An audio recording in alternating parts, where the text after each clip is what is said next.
Hello, hello, hello. We're back. I have, in fact, made some tea. I have some peach tea today.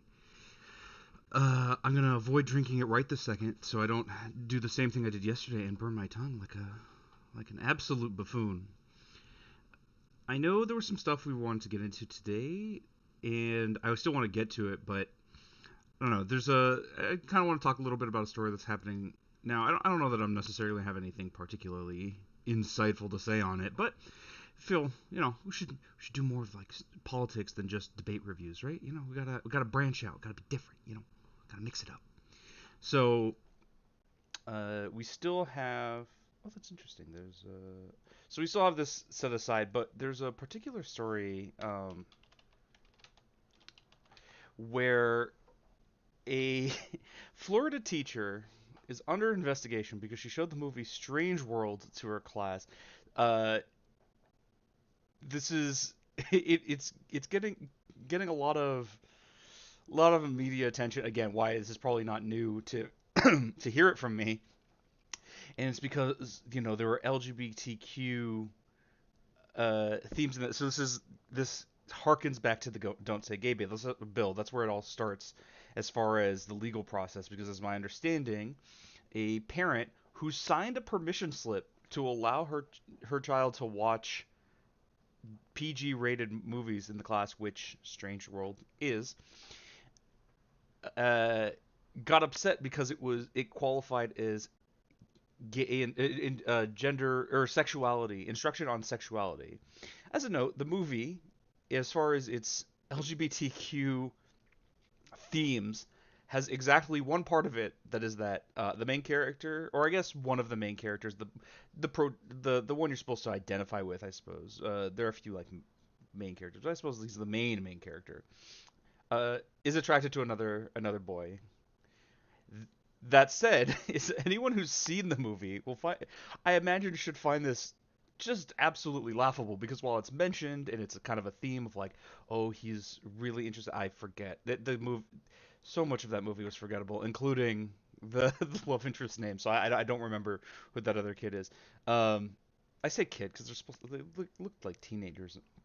Uh, he mentions it's like clear that he has a crush on this other guy, but then, unlike a lot of other movies where the love interest will be along for the story and you'll see it the whole time, as by contrast, look at something like Frozen, where Kristoff ends up being Anna's love interest. He's there the whole time, and you see why they're into each other. Like the movie is half about them getting together in a way, right? Like there's a main conflict, and then the sub story is them getting together. They're together the whole time. Oh my god.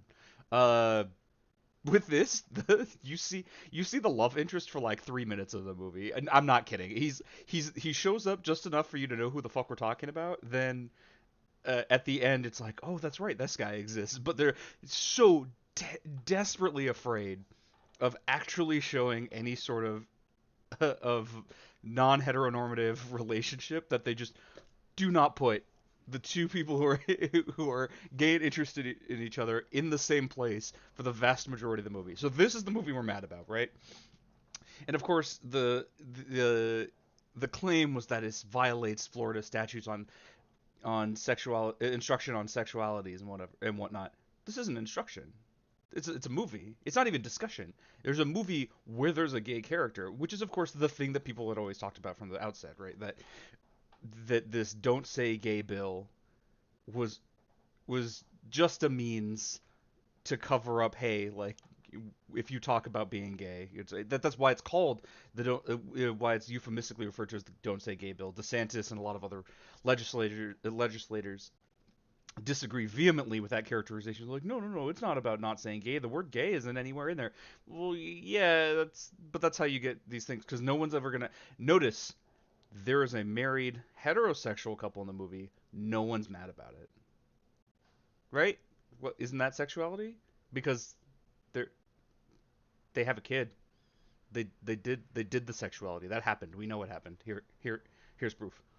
But nobody cares, right? Because of course this is kind of like what we talked about with black codes yesterday, and I did a woefully bad disservice to the complexity of that issue. I again recommend that Knowing Better video. I put it in the link.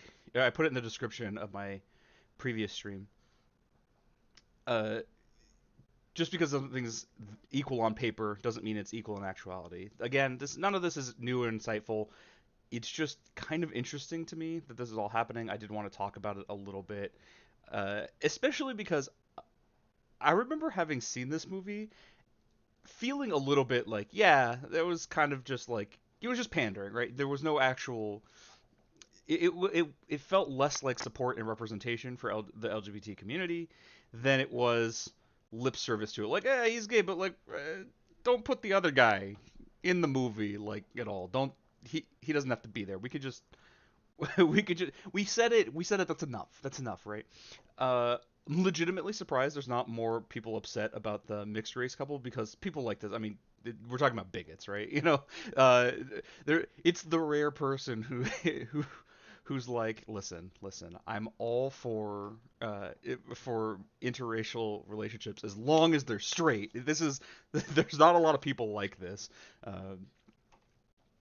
There's a really funny stand-up comic who has a bit about this. Like, no one's like, yes, trans women are women and they belong in the kitchen. I believe it was Jin Marco. I forget his last name.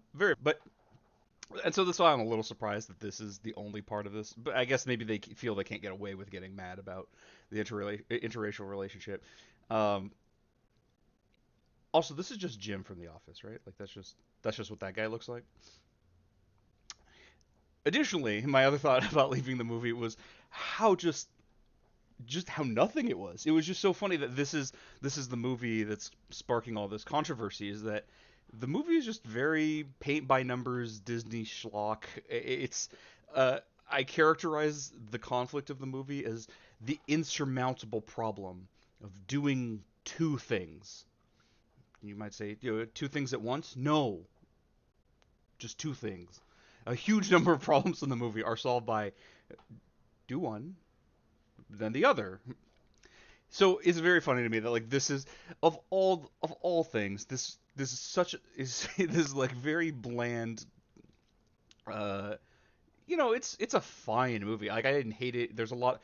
The artistic direction, I think the artist did a really good job in this movie. I think a lot of the animation and the art design was really interesting and really cool, in particular for the world and like the revelation at the end of the movie, which I won't spoil for anyone who's holding out.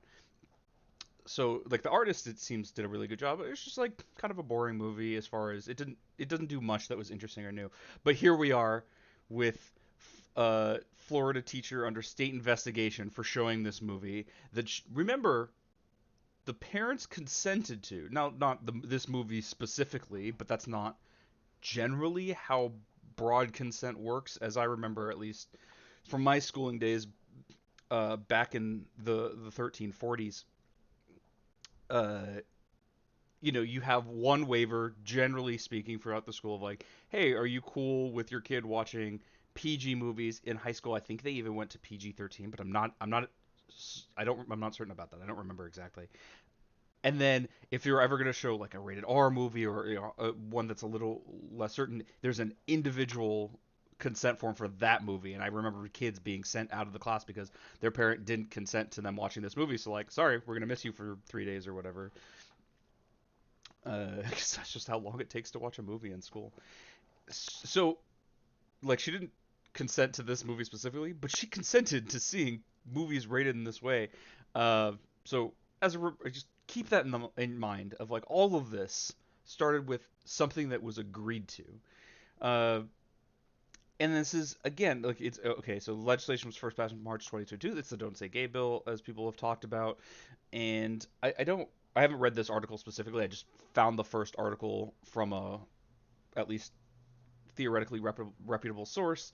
Uh, One thing I had also is so I would like wanted to peruse and see if there was anything of note here. I had heard that there were, I guess this is unconfirmed, but that the other fifth graders in this class, yes, this was a fifth grade class, watching Strange World, this PG movie. If you've seen it, it feels like fifth graders might be too old for it. It for real. I'm not sure why it's not. Oh, I guess there are a few things that are not G in the sense that like there's a little bit of like you fight monsters or whatever. I don't know what the distinction is between G and PG, but it's this is very acceptable for all ages. And the fact that a kid is into another kid of the same gender is like who cares? But this is the thing they're upset about, right? It's that gays exist and are represented, how do I explain to my children? It's just always been a cover for this bigotry. So I just want to talk about it. Again, I don't have much more interesting to say about it other than just it's so funny that such a nothing movie. It's just so forgettable for like so many things in the movie are just like, oh yeah, I guess that was. If you told me that you could probably tell me like 1,000 details in that movie that I would have no recollection of it. They don't even necessarily have to be like minute details. Just like, oh yeah, didn't they have a name for that creature or whatever? I'm like, yeah, I guess so. I don't remember. Uh, like I said, the art, the animation, really cool. The story's kind of whatever. And this is what we're up in arms about. So that's all I had to say about that. It's just so ridiculous. But now, but now we can get into the really terrible stuff that is not good and we don't like. I don't know why. I really don't know why the. I really don't know why my OBS keeps resetting the window capture on close. Maybe it's because it's minimized or something. Oh, I see. If I minimize it, it just removes it. That's actually kind of. Oh no, it doesn't. I have no idea. This would be solved if I did a screen capture instead of a window capture, but as of right now, I only have the one monitor, so I can't separate what I would want to show and what I would want to not show.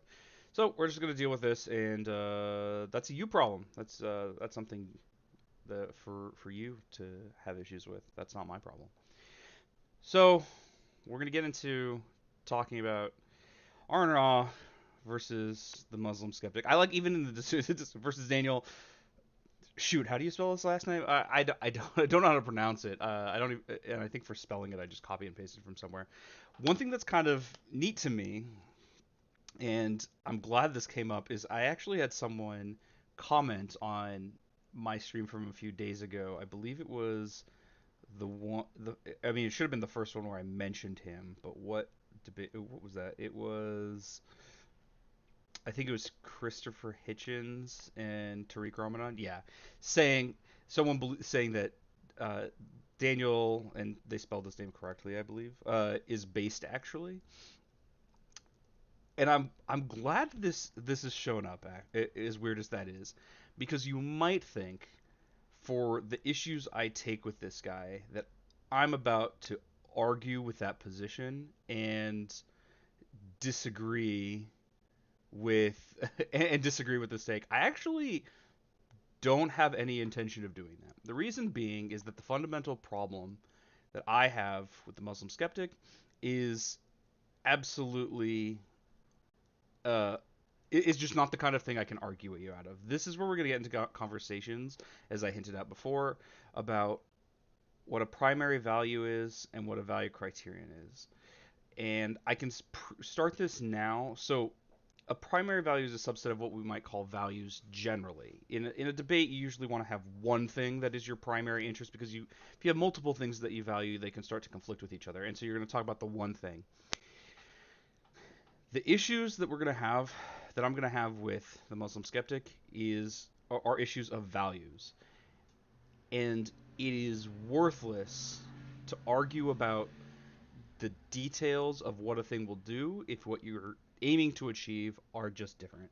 This will become more apparent as we watch this, but I'm not here to argue with people who think that the Muslim skeptic is based. I don't think I can argue with you because ultimately for you to believe that, you have to have values that are antithetical to mine. Instead, what I want to do is I want to make clear what his values are as stated by him, implore anyone who disagrees with those values to see them for what they are, for why I think they're so disgusting. And anyone who doesn't there's just not going to be something I'm going to be able to argue you out of, because ultimately values are, I, I don't know how best to encapsulate them, but they are at some level emotional or some level axiomatic. I have for example, a particular interest in human well-being. If you don't think that's really important, I can't give you an argument for why it's bad unless you have some other value I can appeal to. And so instead, we're just kind of left at an impasse. This is why I think it's pretty irresponsible to continuously platform the Muslim skeptic, at the very least without someone on the other side who's going to engage on those terms. Most of the time, we're distracted in a way by the actual topic at hand. For this debate, it's what's best for society, Islam or atheism, but we can't talk about that if we're not in agreement on values. A really short example for how that could get in the way to make it so you understand if you haven't followed so far is if we're asking what's best for society, and I think it's valuable for, like, my primary value is that uh, we produce as little agricultural yield as possible. Like, that's just something I think is an inherent good, to make as little produce as possible. Well, if you started to argue of like, well, we make more food with this system, that's just not going to land. It just doesn't matter, and we're going to see that a lot. And I gave an absurd example because we're going to see other absurd examples. So let's start watching, and we'll get right into it. All right, welcome everybody. Today we are, as you know, debating what is best for society, Islam or atheism. And we are going to start with Daniel's opening statement. Want to mention, as I mentioned, that format Okay, so we're going to is start with Daniel, 15-minute openings, I think followed by better 5-minute for our rebuttals, discussion. then 40 minutes of dialogue, 4 minutes of... Oh yeah, I got some feedback that you can't really hear me if the video is going. So I'm going to turn the video down a bit and keep my mic volume where it is. Hopefully that solves the problem a bit without making the video too quiet. closings, and then let me know if this is 30 better minutes of or Q&A. if you're having With any that, other thank you very audio much for issues. being with us. Daniel, Still the working floor that is stuff all out. yours for your opening statement. Thank you, James. Thank you, Aron. You want to know what atheism has to offer society? Just think about the Matrix. People living in pods with their bodies sustained So on we're starting food with while their minds are a plugged completely unjustified example, and unjustifiable, I think. That's too quiet for me, the video. So I'm going to turn this up again. Maybe I'll just pause more when I talk. This is just completely off topic. We'll let him go, but like, this is the beginnings of also the dishonesty that the Muslim skeptic uses. It's from the outset, and we saw this a bit yesterday, but here we see it again. No atheist has ever been like, yeah, you know what would be a good society? The dystopia of the Matrix. That's what I like.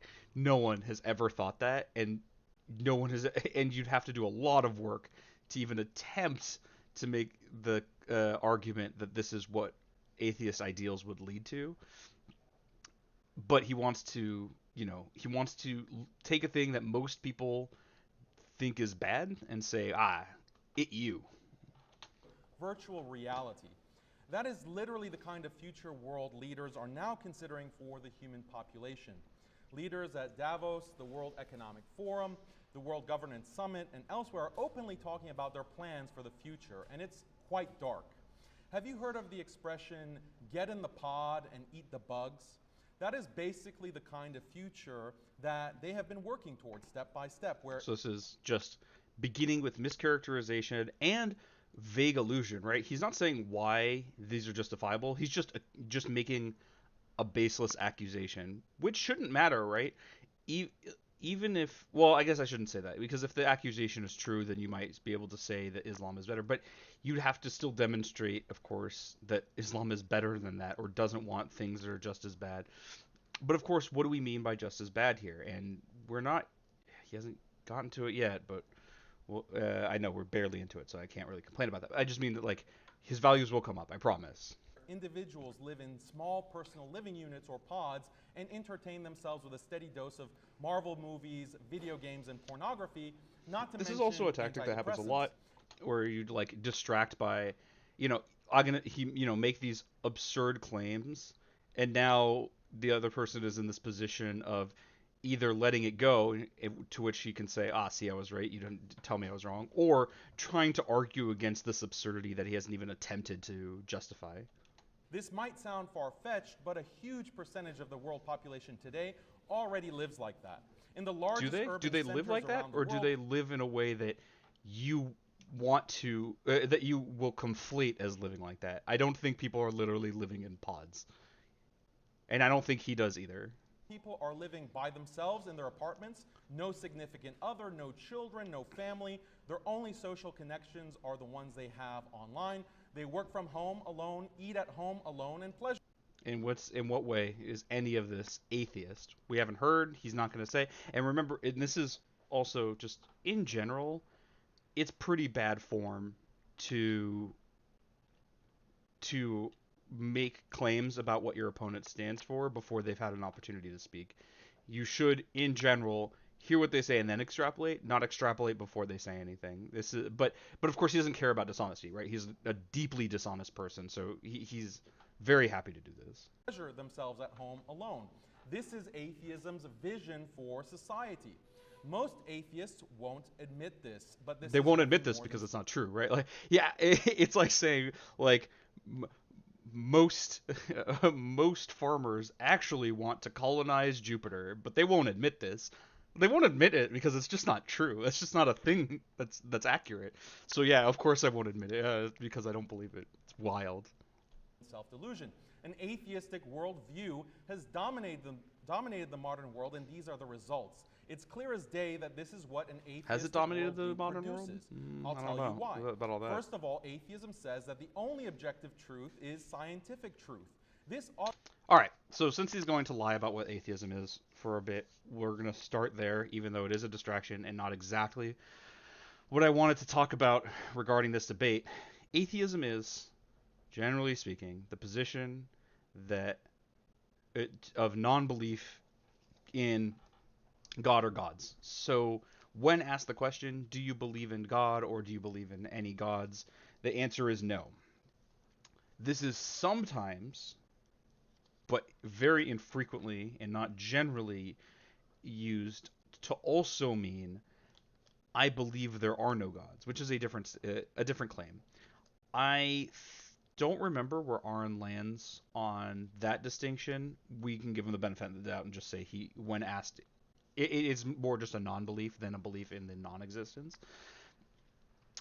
But that is the totality of it. There are extrapolations you could theoretically make because, well, if religion has been very opposed to scientific discovery and scientific findings, then to reject generally when someone rejects religion, they're going to embrace science, but that's not a necessity, nor is it anything to do with atheism. Someone could find interest in scientific answers instead of religious ones, while still being religious. There are, in fact, religious scientists who, to do their work, must place value in scientific processes over religious belief.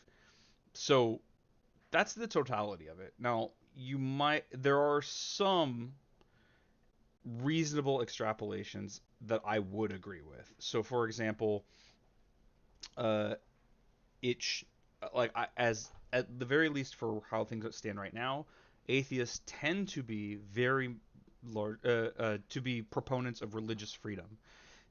That you should not be forced in any way to ascribe to any religion whatsoever, let alone a specific one.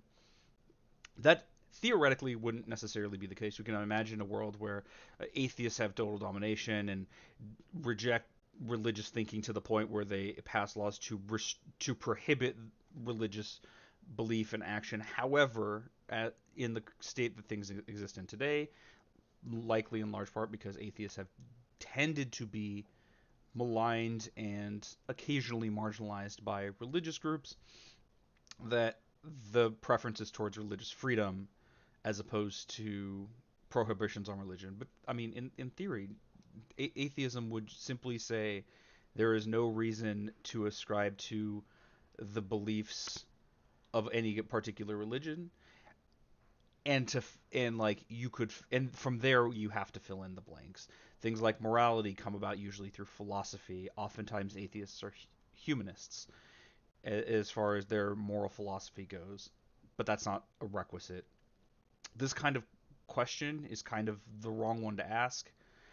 I would, in general, say that the better way to frame a debate like this is to have only the religious side as a proponent, instead of saying which is best, this or this. Instead, putting it as, is Islam good for society?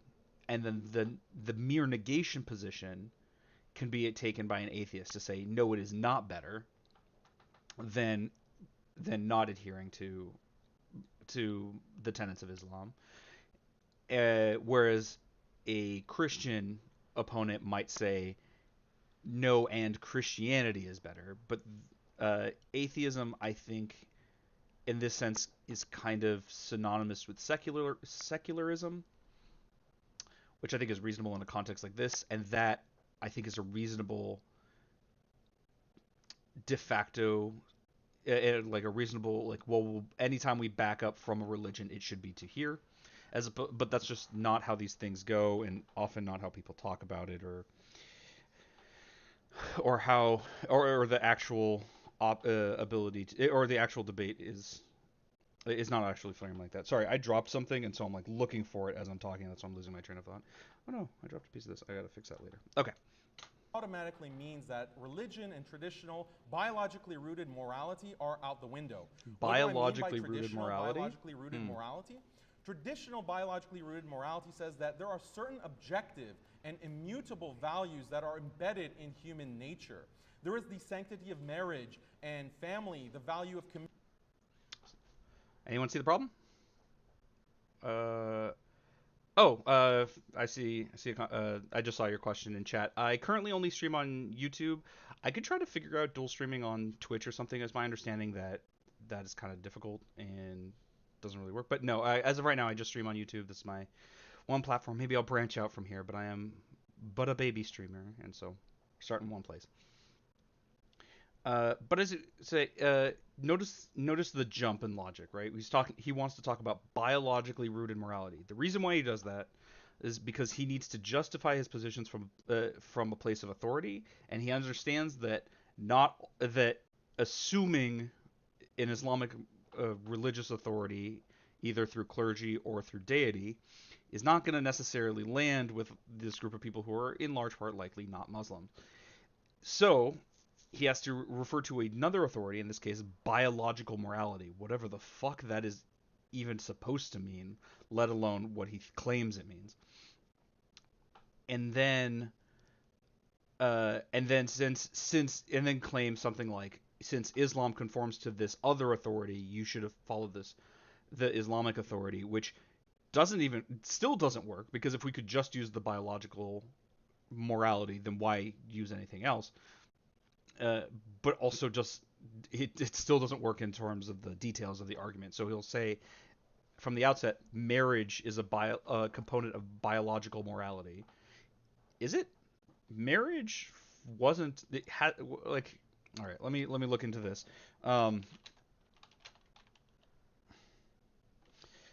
Marriage has not been a thing for the totality of human existence.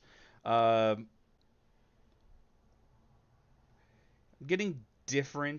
seeing different responses. I guess Wikipedia wants to say it's around the 13th century.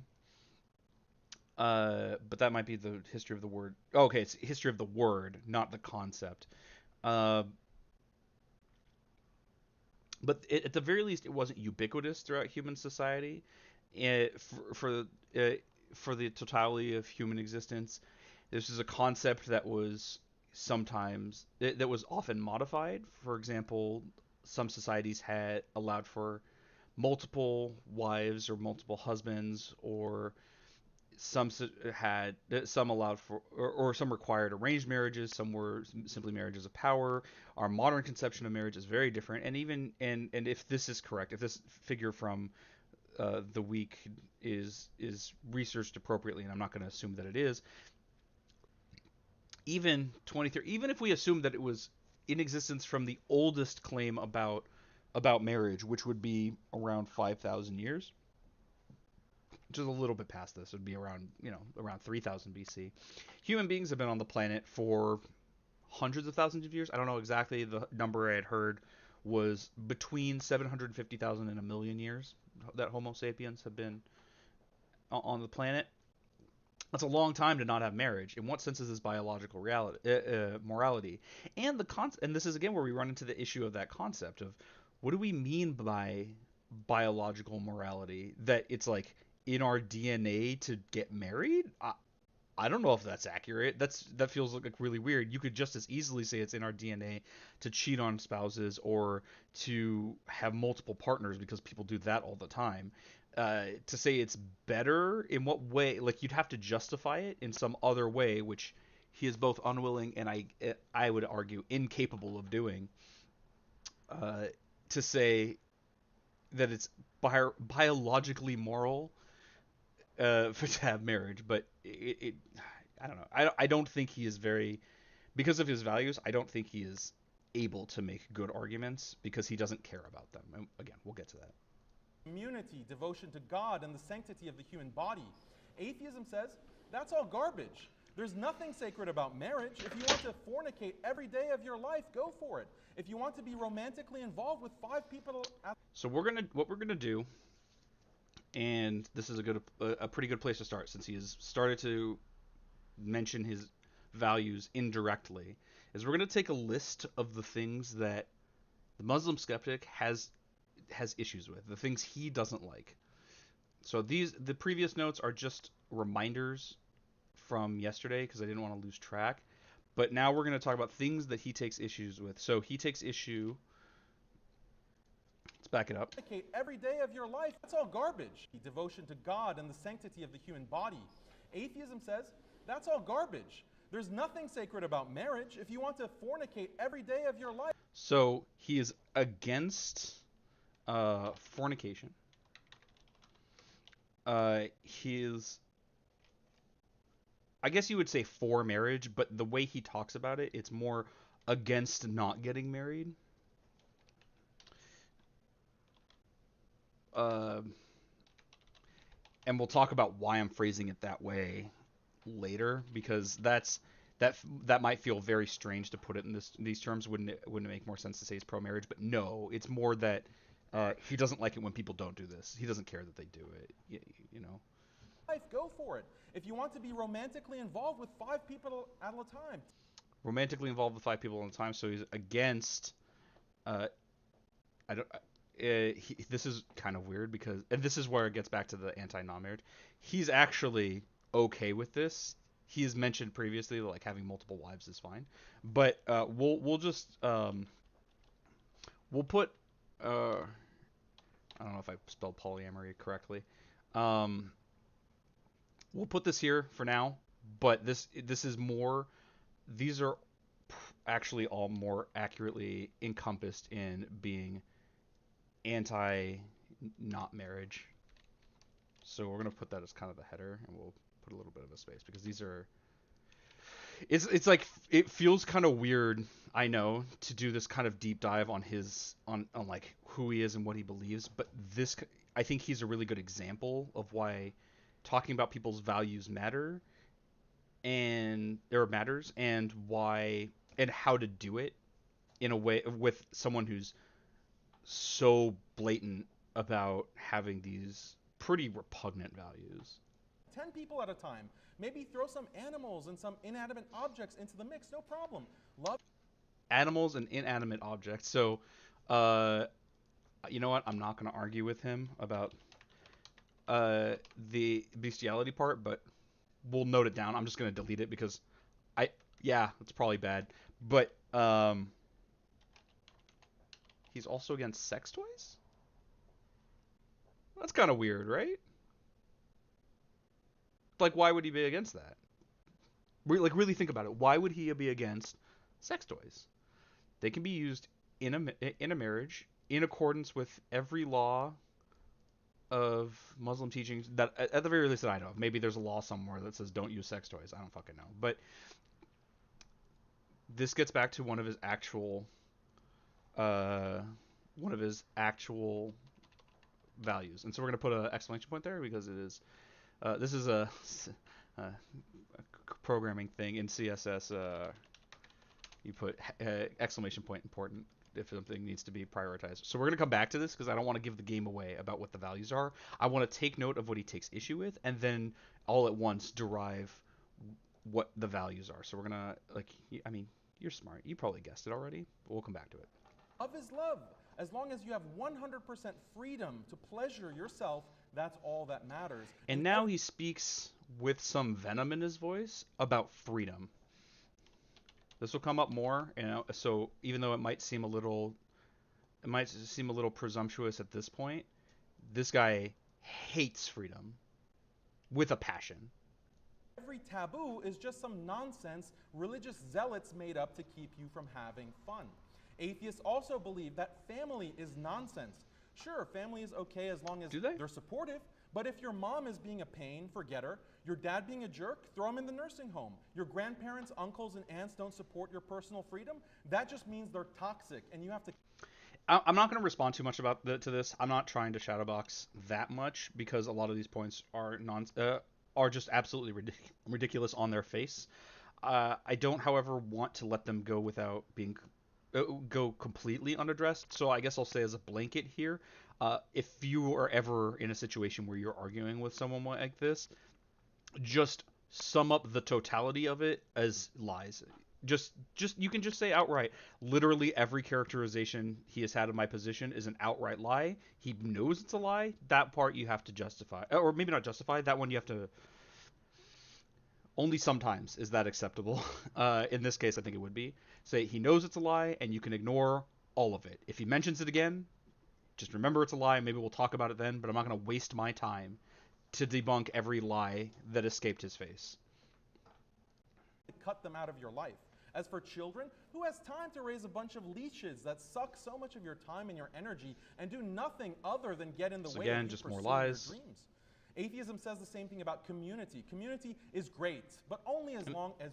And keep asking yourself, is there anything about not believing in God that necessitates this belief?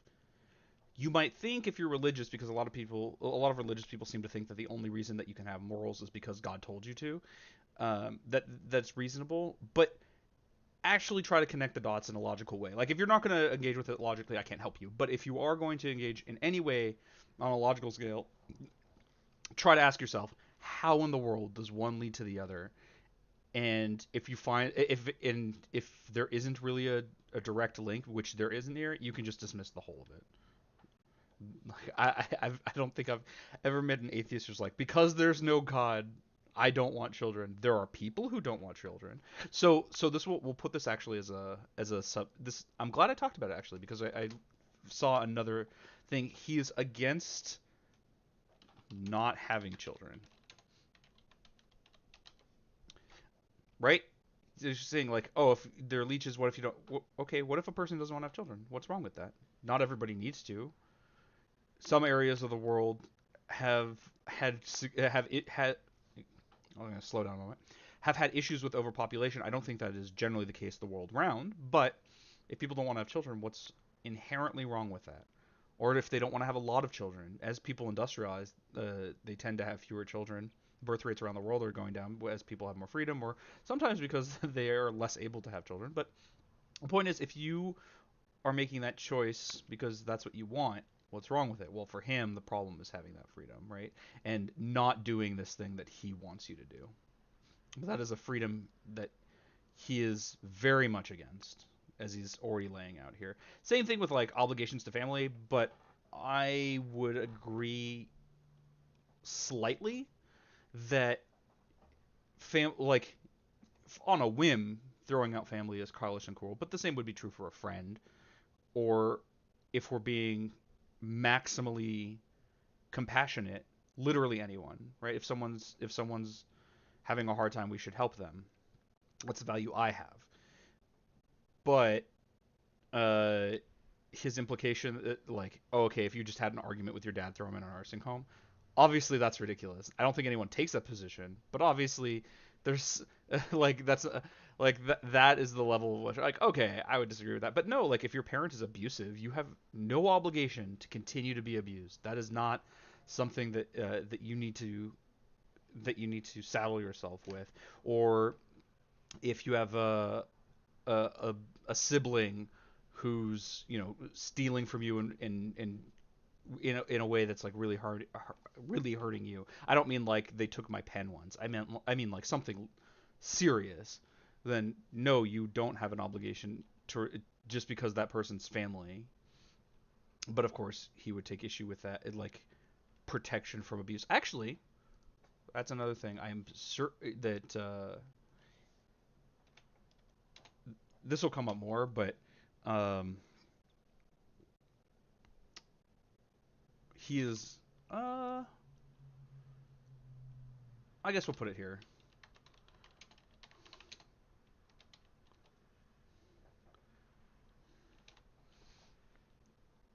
And that'll You're come up getting again. what you want out of it. As soon as a community places some kind of responsibility on your shoulders that conflicts with your desires, then it's time to throw them in the trash and find another group who will accept you for who you are. Now, when it comes to religion, God, of course, is nothing. This one's subtle, but he just got upset about seeking people who accept you for who you are.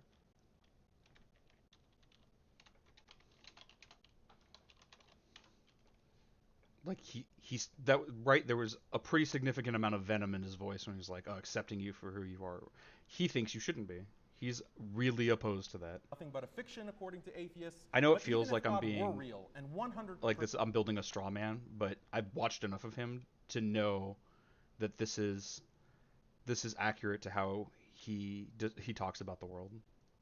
proved by science, atheists would still think that's a drag to have to worship God and have religious duties. Why can't God just let us enjoy life and have fun?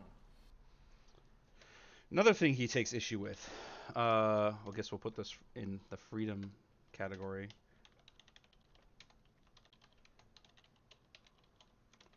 And I'm saying freedom from religion here because there is a distinction between being free to have what religion you will and also being free to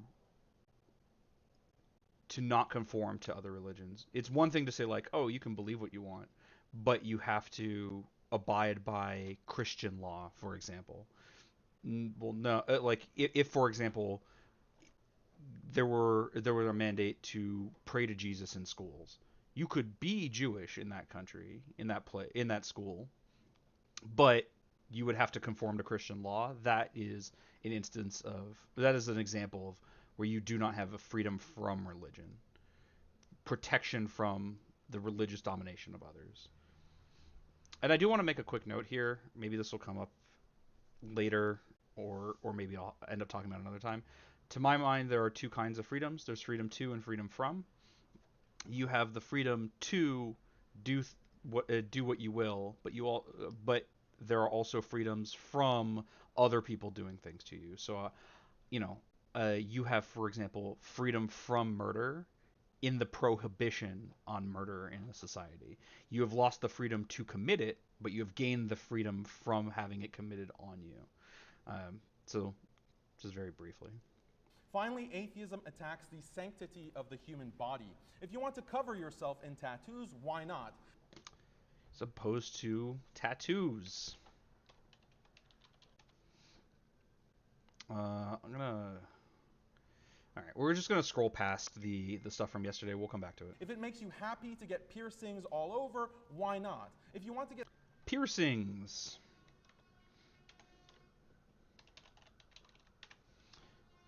surgery to change your gender, why not? Gender confirmation surgery. I'm gonna lope that into being trans, but because I'm sure it's more than just that. And I'll put that in the subcategory of acceptance of others.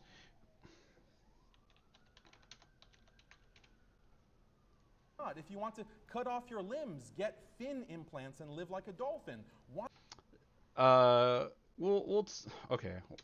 some of these are absurd. I I mean, if someone wants to simply amputate their limbs for no purpose other than they want it and it's aesthetic, I think you can make an argument that they are they should at the very least seek uh, psychological help before making a decision like that. That seems like something we'd want to take it to try to prevent, because usually it doesn't provide a person a good. However, so, and like some of the stuff like, oh, if you want to get a dolphin's fin, okay, that's kind of ridiculous. Except I've seen people who've done a lot of body modifications that, like getting horns implanted, like the snake tongue and whatever. And while that's not for me, I don't see why it's wrong to put. So I'll put it down. But this is significantly, or at least to my mind, it is much less important than a lot of the other stuff. We'll put that. We'll put that in the freedom thing because I guess that's closer to what we're talking about.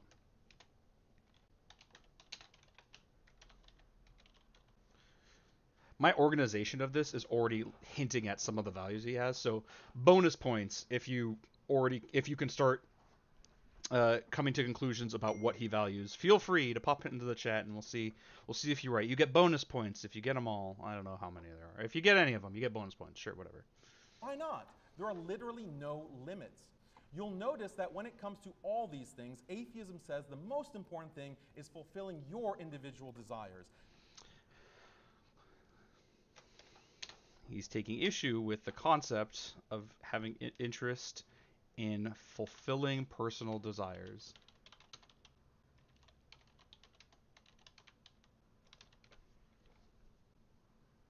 That is the key to happiness. And as soon as anything conflicts with your desires, that thing needs to be cut out. So this is how atheism destroys traditional, biologically rooted morality. Traditional morality says biologically rooted morality. He hasn't even pretended like he has mentioned what that is. He just wants to reference, right? This is kind of like this. I call it very religious thinking. It seems to derive there, but it's used often. It can be used by non-religious people as well. It's just this like reference to, and we saw this with T-Jump, by the way, reference to some nebulous external, like, exists elsewhere that I can reference, reason why I'm right, that I don't have to demonstrate or defend in itself.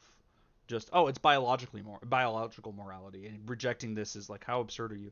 This is often done, by the way, with the concept of common sense. People will tell you, oh, it's just common sense to think this thing. Translated, that is, I can't justify this, but you're wrong for thinking that it's anything but correct. no, sometimes marriage comes first, sometimes family comes first, community and God come first. Sometimes you can't have what you want. Sometimes you can't be free to live your life however. We've already mentioned this, but again, sometimes you can't have what you want. Sometimes you can't be free. Now, when he says sometimes, this is using language in a way that is technically accurate. I don't even know if he's doing it on purpose, but what he means by sometimes is very different than what most people mean by sometimes. Most people, I think, would mean occasionally, or some less than 50% of the time. When he says sometimes, he means most of the time, because this guy is extremely authoritarian, and we'll get to that. Again, I'm giving the game away, but I can't help myself. You want to live it. Traditional morality restricts individual choice and imposes moral duties on people whether they like it or not. This is actually one of the main problems atheists have with religion and traditional cultures imposing in general. Duties. The thing is, telling people that all... Now, being in favor of duties isn't necessarily a bad thing. I think all of us agree that there are some duties that we have towards each other, towards society, towards all sorts of things. However, what those duties are, very important, and why they exist, very important. I would argue that you have a duty not to kill the people around you, but I can justify that, at least based on my morals and my axioms. What he's assuming into this, he just wants to say duties is a lot of things that are not justifiable outside of the assumption of the truth of Islam, or the mere claim that it is a duty being imposed on you. All that matters is satisfying your personal pleasures, getting that hit of dopamine and enjoying life to the max. That makes people more willing to. I guess fulfilling personal desires is similar to satisfying personal pleasures. Uh, yeah, we'll leave that there. It's similar, I guess. live to prefer living life in a pod. Through technological advancement, the Notice how you pod made that can jump. In fulfill what your way is that every living life in a desire. pod? Want to travel the world and meet women? Virtual reality can make your wildest fantasies come true. Now Want he's to taste against. the Now he's like getting mad at the concept of technology. He did this. He hinted at this earlier with his Matrix and living in a pod stuff, but now he's like, oh, it's bad to have VR because people might want to use that instead of traveling. Now, I don't think that's the case, but what a weird reason to be against the technology. He's just against the technology, right? It's not like if people were traveling and still had it, like I don't know. It's just really weird. Like maybe he wouldn't talk about it, but I feel like he would. It's just really culinary weird. delicacies. Synthetic food technologies can Like, why is deliver he against treats synthetic to titillate food? your every taste bud. Want to get the perfect high and experience euphoria? Deep brain stimulation technology can induce as much bliss as you want. And the best part about all this, you get it. So this is a really weird way to arrive here. I am aware, but it'll come up more consistently. He does not like the idea of people being happy. He does not. He's very opposed to that. This is in an instance where it might be defensible, but we saw this with a lot of other things where he'll present it in a way where like if you squint your eyes, you're like, maybe I can see where he's coming from. Maybe that wouldn't be that good. But the thing he's against, and it'll come up more, is that people could be happy. What really would be wrong with with some sort of technology where you press a button and you're happy for a bit? Maybe that people could be addicted. We can be addicted to a lot of stuff. The addiction would be the problem, not the technology and the bliss that you would feel. All right in your pod. Atheism has conditioned people to crave this kind of future. Has This is atheism because cre- no. atheism destroys Again, just traditional lies. morality and programs people to put their personal desires above all else. The political and social culture then accommodates this psychology. In the past, people could be motivated by appealing to traditional values, appealing to God and the afterlife. Appealing But to all authority, that is right? off the table due to atheism. So now what he speaks in favor of is an appeal to God, appeal to to tradition, to the people around him, appeals to various forms of authority, because that's what he does value. As society becomes more atheistic, telling people, do this because it is your duty to God, to your family, to your country, that doesn't motivate people anymore. I would argue that this demonstrates an opposition to the concept of reason.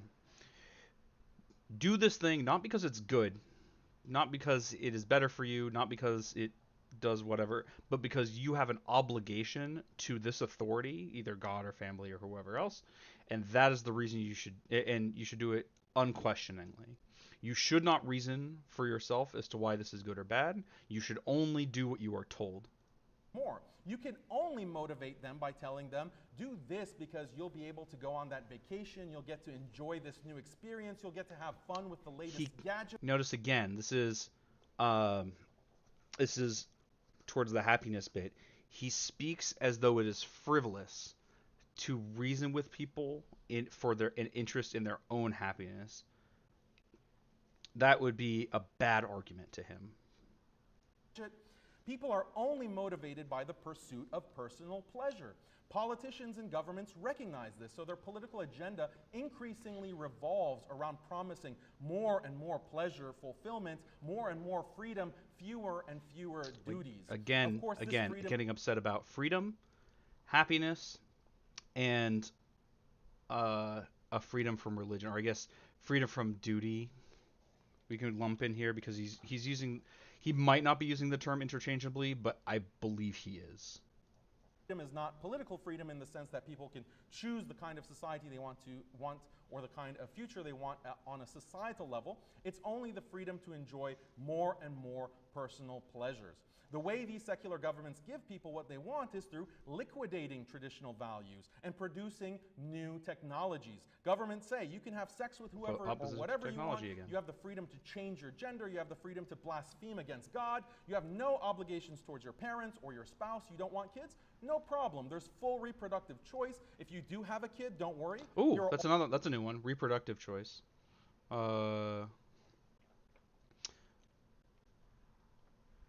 Well, I guess that's similar to.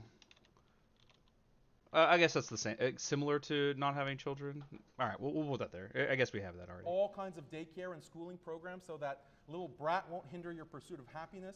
These policies aim to maximize individual happiness by absolving us of our duties to others. The result is extreme individualism. When you prioritize your personal desires over your relationships, those relationships die out. This is exactly why the institution of marriage is on the brink of complete collapse. Even non-marital romantic relationships are going the way of the dinosaur, as all developed countries face an incel crisis. Birth rates and family size are plummeting. Community and religion have collapsed. Atheism has created masses of individuals who are desperately alone but don't feel like it because technologies keep the dopamine flowing. Whether it's antidepressants, drugs, social media, video games, pornography, everything at the tip of your fingers, just constant stimulation. For all intents and purposes, people are plugged into pleasure machines which sap any last motivation they might have had to pursue meaning and reality. The kind of meaning and reality that atheism is constantly telling you is a figment of your imagination and nothing more than a byproduct of mindless evolutionary forces. So yes, let's place the blame for this imminent dystopia at the feet of atheism, because frankly, that's where it belongs. Get in the pod and eat the bugs. That, in summary, is atheism's contribution to society. And guess what? None of us have a choice in any of this. Atheism is authoritarian. If you don't like what's happening, that... So, this part is going to be a little weird. You might hear what I'm about to say and think, okay, so let me talk a little bit about not responding to any of what you just said. I didn't want to, as I mentioned before, I didn't want to just get into just saying that's a lie, that's a lie, that's a lie repeatedly. But what I was also doing, and hopefully it showed up on OBS or it seemed intelligible, but as he railed against a concept, I highlighted it in the text document. If you watch back and it does show, and if it does in fact show up on OBS the way I think it does, I believe it. Yeah, it shows what I select. You can see that it's just pinging around these various things that he hates, right? The values are all he's really talking about. They're like all over the place, and values come up all the time in debate. In the last few minutes are exactly how. Now that we've seen what these values are in a way that wasn't repeated, that he only went on to repeat, he didn't add anything new as far as what he was upset about from what I saw. It's just bouncing around of like, I hate this thing, I hate this thing, I hate this thing, I hate this thing. What's about to happen is going to be very confusing if anyone is already on board with my claim that this guy is just an authoritarian, because he's about to rail against authoritarianism. I believe he does this disingenuously. Now, you might say that this is me being uncharitable to him, but I think we've seen enough of what he's against. And I know I haven't concluded with what this leads us to think his values are. I want to save that for the end of his opening. I think we've seen enough of what he's against to make it clear that authoritarianism isn't something that he would necessarily have a problem with. So why is he going to complain about it? The reason, I think, is that he is trying to appeal to others. He wants to cloak the authoritarianism he wants to impose in a shroud of appearing non-authoritarian, because he knows that other people do not share his values. He's a deeply dishonest debater, and we're going to see this in full. We've already seen just lie after lie after lie But now we're going to see where he's happy to lie about his own positions and not just the positions of others. Oh, I have the wrong. That just means you're an extremist. Technological progress is inevitable, and you will have no choice in adopting it. When the seatbelt was invented, did they ask you whether or not you wanted He's to be against forced to wear seatbelts, it but by also law? Of course not. Your choice. so notice how he talks about authoritarianism as well. What's the problem is that you're forced to do a thing. That is how he's painting authoritarianism. I think that might be in part because he doesn't understand why other people wouldn't like it, or if he does, he's still having a hard time coming up with an argument that seems persuasive to him that would also be persuasive. Like, yes, when you have obligations to others in the form or sorry, not obligations, when there are laws, you have obligations to uphold them. Maybe some of those laws aren't good or whatever, and that's something we should oppose. But seatbelts, that's really weird. And like the only and like he has an issue with being made to wear a seatbelt. Is the world a better place because people is the world a worse place because people have to wear seatbelts? Well, depends on what our values are, and we'll get to what his values are. Choice is irrelevant. It's for your own good. It's for the greater good. That's what makes your choice irrelevant. What happens when they perfect the I'd like to artificial note that womb? this is also highly contradictory to what he was just complaining about. In particular, your obligations to duties. You have an obligation to others. He's upset about that right now. This, I think, is more a confirmation of how he wants to approach the world, where he does see these obligations to duties as authoritarian. He just likes that and is pretending like opposing that is the actual authoritarianism. There are some duties that are justifiable and others not. He wants to simply have the authority to impose what those are, not have those determined. Like, why are you really? You're against seatbelts of all things. Why? Once the artificial womb is reliable, natural pregnancy will likely be made illegal. Is that likely? Is that likely that will be made illegal? First of all, it's again upset about technology existing, but natural. Why would that be made illegal? There's no reason to think that. It's too. I think this is a little bit of like whataboutism of like also you want to do it, but also yours is worse even though you don't actually want to do it. It's very weird. I honestly, this is going to be so nonsensical. I would advise just disregarding it for the most part. I'm not even going to try to figure out like the best way to approach this because it is a cavalcade of lies. He doesn't believe it anyway, and uh, it's yeah, I don't know. I guess I was gonna say it's also not true. So it lies again. It's just ridiculous. Why? It's for your own good. Compared to natural pregnancy, artificial wombs are much safer. By mandating Also appeals to something being for your own good seems unreasonable to him.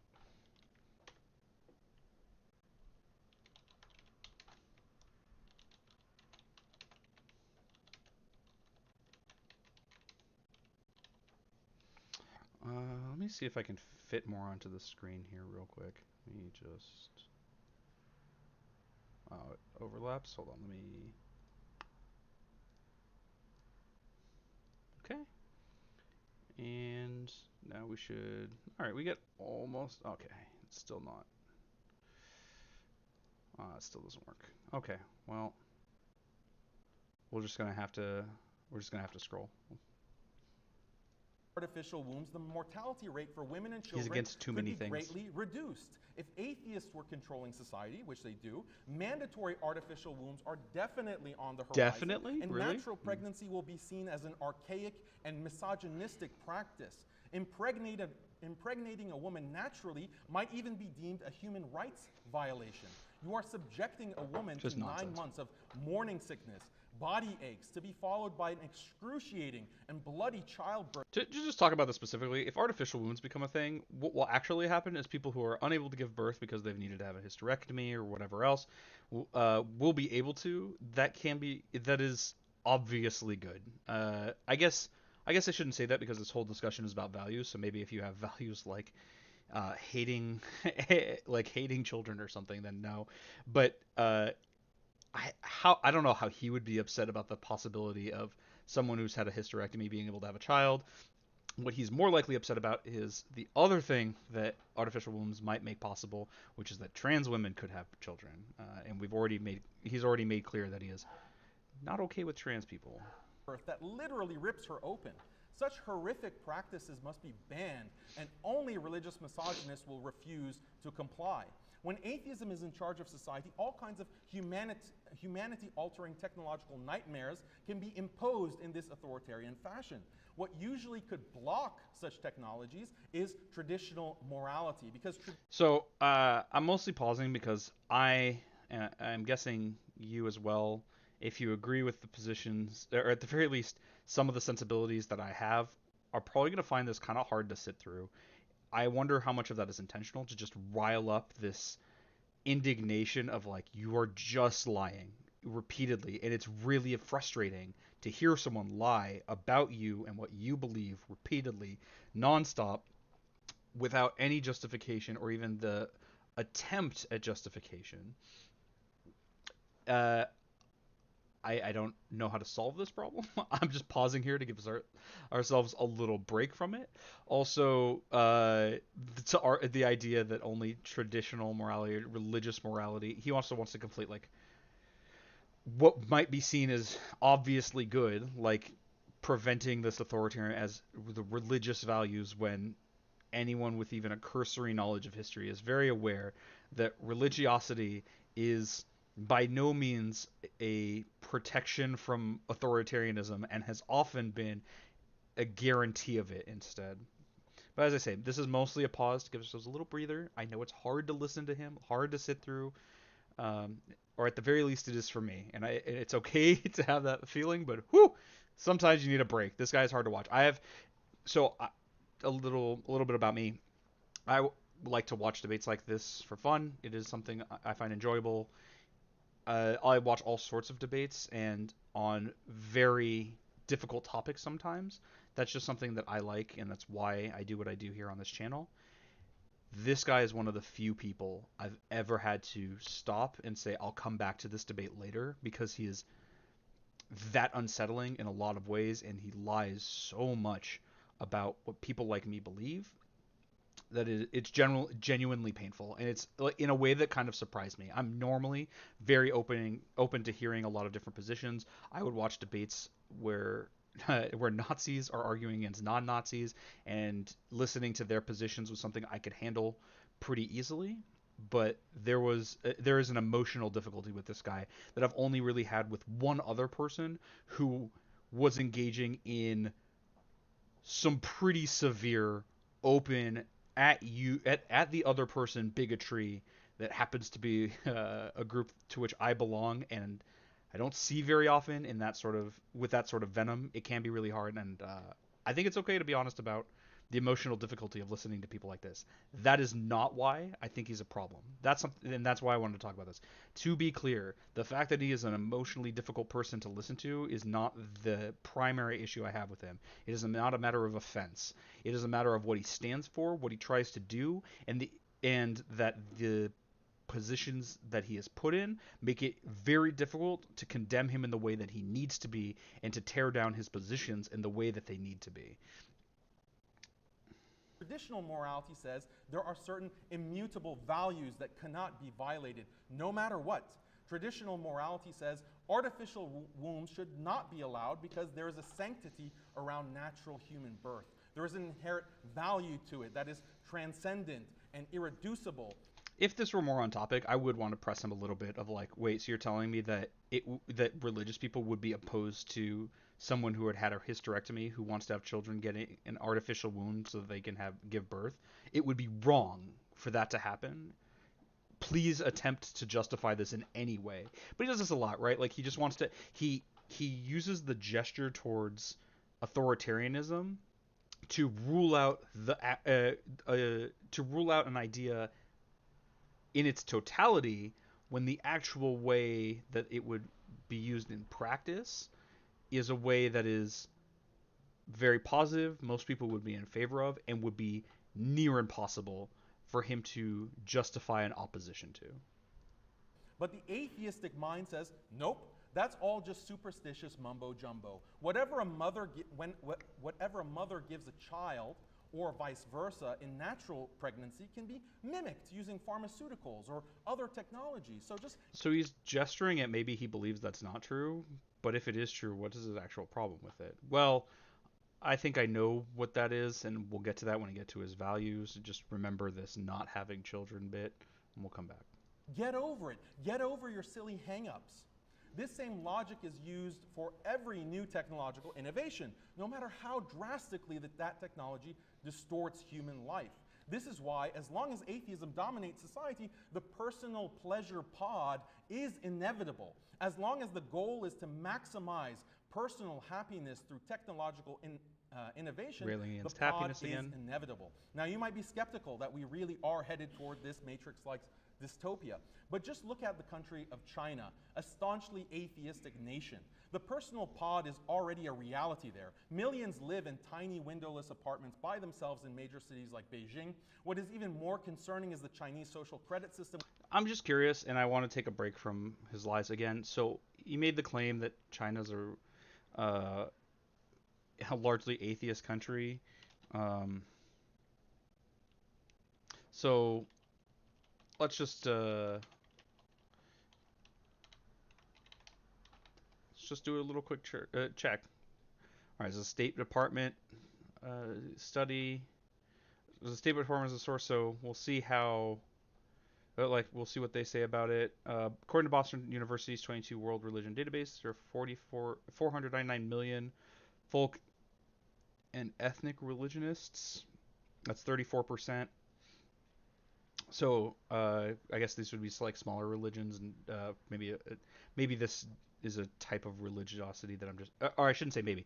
This seems like a type of religiosity I'm not familiar with. But 34% follow these sorts of religions. It's a 33% agnostic, which is not the same as atheist, but is often used in the same way. So I wouldn't question someone saying conflating those too much. 16% Buddhist, 7.5% Christian, and 7% atheist. So they do make that distinction between the two. People often use agnostic to mean between religious and not religious. I don't believe that there is no God. I'm just not sure that I believe in God. Most of the time, agnostics are a similar category. What agnostic actually means is agnosticism is a statement about knowledge, not about belief, whereas atheism or theism is a statement on belief. So you might say, I do not believe in God, but I don't know for sure. You would be an agnostic atheist, which is, in my experience, what most atheists are. It's possible in this case they mean people who don't believe as opposed to people who believe against, who believe that there is no God. It is possible. So you can have an agnostic theist, someone who believes that there's a God, but they don't really know for sure. It's just what they believe. They don't claim to have knowledge about it. There are Gnostic theists, people who believe in God and claim to have knowledge that demonstrates the truth of that belief. I would guess that most apologists would fall into that category, and you could even have an agnostic or a Gnostic theist. This is what people often think of as anti-theist, is often the term, which is the belief in the non-existence of God. The most confusing of these combinations might be like an agnostic theist. I know I have family members who are a little uncertain about that concept, and I've talked to them about it. It was very, very interesting conversation, and but they do exist, and I don't see a reason why that is an unjustifiable set of beliefs, like why that confluence of beliefs is inherently contradictory. I disagree with the theist part, but it's not inherently contradictory to be an agnostic theist. And there are also 1.7% are Muslims, and other religious adherents constitute 1%. So even assuming that agnostics and atheists are the same category of atheist, which I'm not sure that we can do, this is about 40% of China is non-religious. I guess we can say that, right? 60% still is. So he's just wrong about like the atheist. But of course, to him, like having an atheist contingent at all in the United States is even more stark because the United States. I'll look at the Pew Research study. Let me see. Unaffiliated religious nuns about 23%, and he wants to claim like that this is even, he claims like things like the seatbelt are because atheists control the country or whatever else. The majority is Christian by 70, like almost everyone else, honestly. Like it's such a wait. Does this even add up? Oh, okay. This is subsection. Okay, so like 70% and then non-Christian faiths. Okay, so no, it does add up. But yeah, so the the dominant group is clearly Christians, and this like 22.8%, we can round up, we'll say 23, and this includes people who are nothing in particular, right? Not even that they're atheists, but maybe like they're just not religious. Maybe they're Christian, but they don't follow very much. They just they don't really think about religion all that much. Mostly more secular than having belief factor into their life that much. So it's just a lot of, again, like to pretend. This is another thing authoritarians do a lot, is they pretend that the marginalized have extreme power so they can justify the force they want to use against them. Which ensures full compliance from the population. It's I have to do it, right? I'm a lefty YouTuber. I have to do it, right? I gotta we gotta talk about the 14 points of fascism. One of the ones that comes up a lot to me, and I always that I always remember and comes up in my mind a lot is the enemy is both strong and weak. They must be so powerful that we need overwhelming force to defeat them, but our victory will be easy and trivial. He's only really engaging in one part of this. I do believe that he is a fascist based on the things that he talks about and the things he believes. Perhaps he's not. Perhaps he is merely an authoritarian. But it's this. Here we have, even though atheists and non-believers are in every country in the world a minority, or at least to my knowledge, they are controlling everything, and they're trying to make you wear seatbelts. The same technologies that give you the pleasure machines also facilitate complete surveillance of all your communications, your movements, even your biology down to the cellular level. This is done through satellites, harvesting social media data, turning your phone into a tracking device, and constant medical examinations. Dude, how long does this guy go on? Scans and testing, I didn't remember it feeling this long. I know it's only been like 10 minutes, but still. Centralizes the financial system. Governments are quickly adopting digital currencies that can be tied to bio-identification. They're not. All your financial and social activity like mad at cryptocurrency, which like sure, same, like, but harvest all this data and AI-guided but because of nonsense, that data to identify patterns of behavior which indicate non-compliance, express the wrong opinions, associate with the wrong groups, quote a politically incorrect passage from the Bible or the Quran, and you get banned, losing not only your social media but also your bank account, your ability. This is another thing that happens constantly with authoritarians and right-wingers, but I repeat myself, which is like it's authoritarian restriction of free speech to ban me on social media. Dude, cry more. Stop. Maybe if you stopped calling for like genocides or whatever. I don't know that he did, but a lot of people do. Like maybe if you stop violating TOS, maybe that would stop happening to you. To travel, maybe even face criminal charges for hate or extremism. Maybe, right? Maybe they don't, but maybe. Already in use in China and is coming to the rest of the world very soon. But technology doesn't stop with surveillance. Oh, hold on. We got to add another thing to the list. He was just upset that you would get charged with in court because of hate. He's opposed to he's opposed to I don't know what the word. He's opposed to like hate crimes being punished or being charged. Or we'll say punishment. He's opposed to punishment for hate crimes.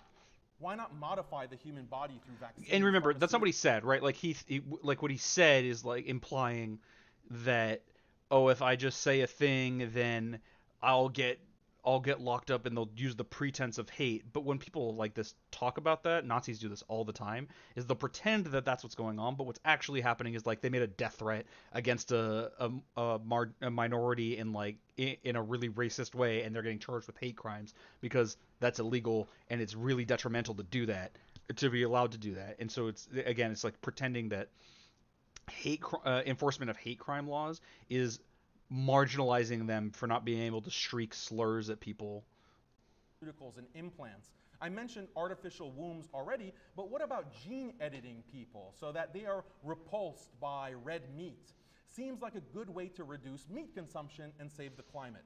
Or how about addressing the problem Truly of deranged in a country where red meat consumption is so rampant that it like people come out with like constant like, okay, here's like 45% of our agriculture goes to feeding cows, or like all these crazy statistics for how much cattle we have because of our obsession with red meat. It's wild to be like, they're making it illegal. It's the least illegal here. Like, I don't know how else to put it. violence and misogyny by modifying testosterone in males via implants or gene editing? What about completely modifying hold on. What was that? How about addressing the problem of violence and misogyny by modifying testosterone in males via implants or gene? So this is mostly like railing against technology that doesn't exist, but he is implying that maybe he doesn't like the idea of being anti-misogyny. Okay. Well, we'll just put a category of anti-bigotry here. I'm not sure how much this holds up, but at the very least, he's mentioned it a non-trivial number of times. This feels a little less important because of how it's coming up, but I hope I spelled that correctly. Unfortunately, Notepad doesn't have. Well, at least I don't know how. I don't think it has a spell check. Oh well, doesn't matter. Moving on. Gene editing. What about completely modifying the body and the mind through gene editing technology? Or how about just uploading your consciousness to the cloud? I just ask yourself with all these things, like, even if it were happening and it's not, of course, all these is it really bad, and will why? literally result in the end of the human race as we know it. That's what atheism offers humanity. It offers humanity its So now he's again putting words in his opponent's mouth to say you want to end humanity. That's what you're for. Again, you can just dismiss this all as lies. It's really unfortunate because platforms like this and conversations like this are really helpful to people like him, where he can lie uninterrupted for 10 minutes, and it is ineffective both to sum up the totality as lies and move on, as it is to try to deal with them one by one. There's not really a good solution because it's not a good faith argument, and it's not just that it's in bad faith, but it's actively deceitful. Not just like accidentally, oh, I'm not making good arguments, or like without an intention of making good arguments. It's actively trying to make dishonest arguments. This is what I might call extreme bad faith, as opposed to like mere bad faith. Demise. What could stand in the way of this atheistic dystopia? What could help us preserve the very kind of traditional morality that would block these innovations and stop their proliferation? What could help us preserve the kind of life that cherishes deep, biologically rooted human values like marriage, family, community, God, and the human race itself? Islam as a complete way of life does exactly this. And this is... We are now 14 minutes into the video. I know he didn't start immediately. We'll say, the first minute he wasn't talking. Looks like at about a minute in, he was talking. I know we paused at a minute 19, so he was already talking. I just happen to remember that. So we are, we'll say about 13 minutes into him talking, and this is the first time he's even suggested anything positive from Islam. Isn't that weird? He's not rebutting anything because his opponent hasn't spoken yet. Instead, he spent 13 minutes talking about anything else because he does not want to talk about the subject. Proving it to you, your reason does not matter to him. He simply wants you to agree with him, and he does not care about giving good reasons for it. He shouldn't have to justify himself in his mind. Again, I know I'm poisoning the well here. It's just it's hard to talk about any of what he's saying before we get to the end and cover all of these values, and I don't want to let him go unchallenged, nor do I want to skip to the values portion because I'm not sure if we're going to get more out of this speech. That's why Islam is far and away superior choice for society. You care about having a loving, healthy marriage, having a loving family, surrounding yourself with parents. So now we're getting a little bit of what he does like, right? Marriage, family, these things can be good, but I prefer to look at it in the context of what he's against. Things like he's against non-marriage. I guess I shouldn't say anti-non-marriage because we're talking about things he hates. This is a list of things he hates, not things he doesn't hate. So yeah, it's not that he's anti-non-marriage. He hates non-marriage. Yeah. It's the same thing, but still. A lot of these things are going to be kind of obvious based on what he's talking about before, but also the method by which he gets to them is going to be very different. It might seem positive to talk about family and marriage. You can believe in these things in a way that is entirely wholesome and justifiable, but approaching it from the method of why he likes those things by saying what he hates, I think is going to be better insight into how he thinks. Children, grandparents, a community that gives you a sense of belonging, a sense of heritage and culture. You care about a higher purpose and the belief that existence is more than just atoms randomly knocking into each other. You believe the human race is something special. The human race deserves to be preserved, that deserves to persist. Then, if that describes you, Islam protects all of these things. Atheism, however, destroys all of it and makes you want to live in a pop. He spent less than a minute. On what's good about Islam. Spoke in no specific terms.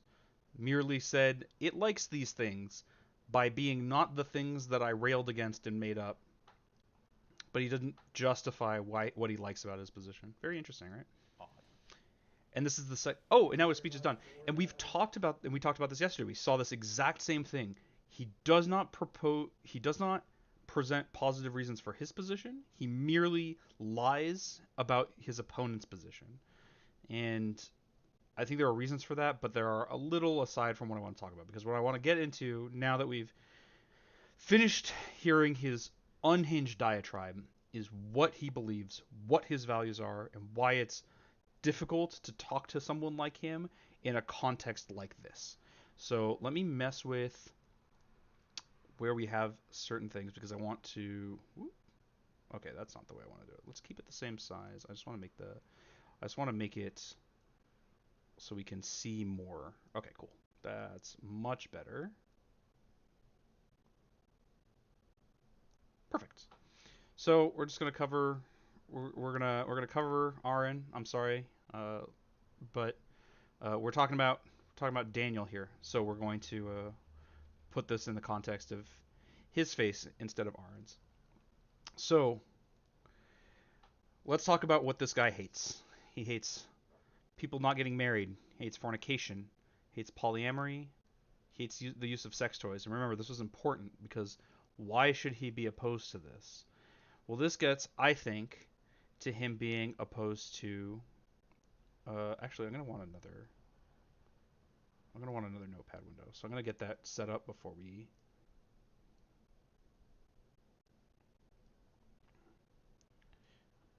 I'm gonna get that set up before we delve too much into this. Before I need it and then lament not having it.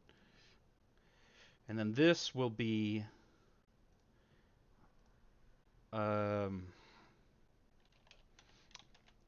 This will be other things he values.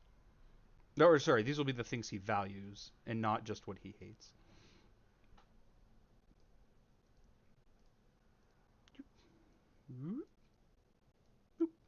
We got sound effects. That's just the kind of guy I am.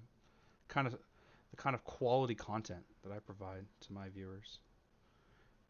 So, opposed to non-marriage in the context and rails against fornication, polyamory, and sex toys. The sex toys aspect, I believe he is against because, let's talk about why I think that's important. Because it doesn't make sense as far as what he purports to value. If he claims he just likes marriage and he likes, I don't know, humanity or duty or God, why are like sex toys a problem? You could again be in a married, committed relationship and still use sex toys. Of course, he doesn't put it in those terms. He says have sex with inanimate objects, but that's what that means. That's what that is. Um, and this has to do with happiness. I believe that he. So there are. I'm gonna separate this into positive and negative values. Um, because negative values would be things that he is opposed to, things that he hates. I, for example, have a problem with authority and dictatorship, authoritarianism. That would be a negative value of mine. I have a positive reason for that. It's because of other things that I value, like human happiness and freedom, but it is something that I value negatively, or like oppression, I guess, is something I would value negatively. There are reasons for that, but that factor into positive values. But in this case, I want to talk a little bit about negatives. So is he hates freedom, human freedom and happiness. He made that very clear. He's opposed to people making themselves happy, fulfilling their own desires, getting these things they like, being free from religious duty, not being abused, being free to be trans, accepting others. These are all opposition to freedom and happiness. He's also opposed to the concept of reason. I think this is less important given what we're already talking about. And these things that are for human well-being. So things like freedom, happiness, being protection from authority, protection from hate crimes, protection from bigotry. He does not like. Uh, he does not like human well-being.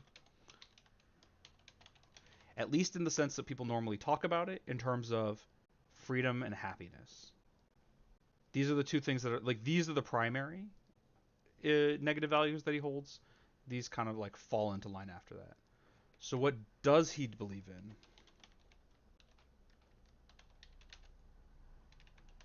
And again, I'm not using positive and negative in terms of moral judgment so much as what is a thing he thinks is good as opposed to things he bad. So maybe I'll rephrase this just so it can't be taken out of context.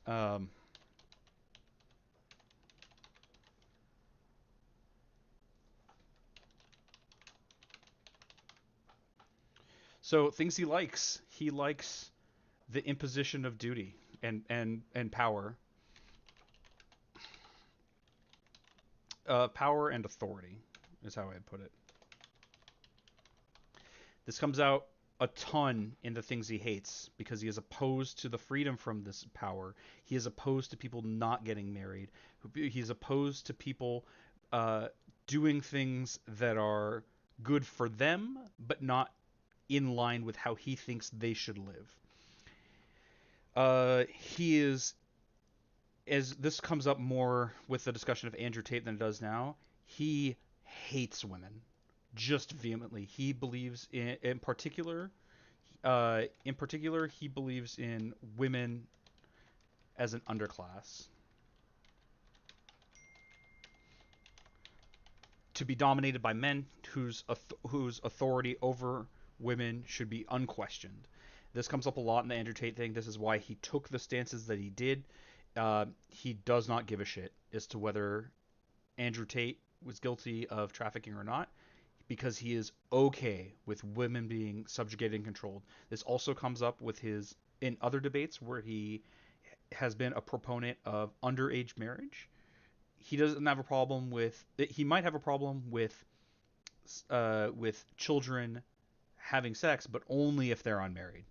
He has defended uh, Muhammad taking Aisha as a wife at 6 and consummating at 9 by saying, well, it's okay because God said so, and she was mature and yada yada. He is very much okay with harm and power exerted over women in particular.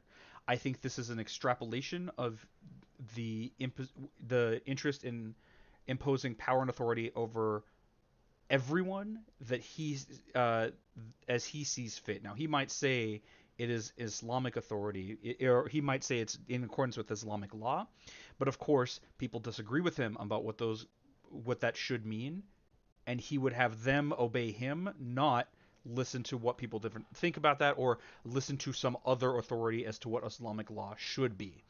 Often there are two kinds of authoritarians: are the people who want to be led and the people who want to dominate. He is more the latter, very clearly.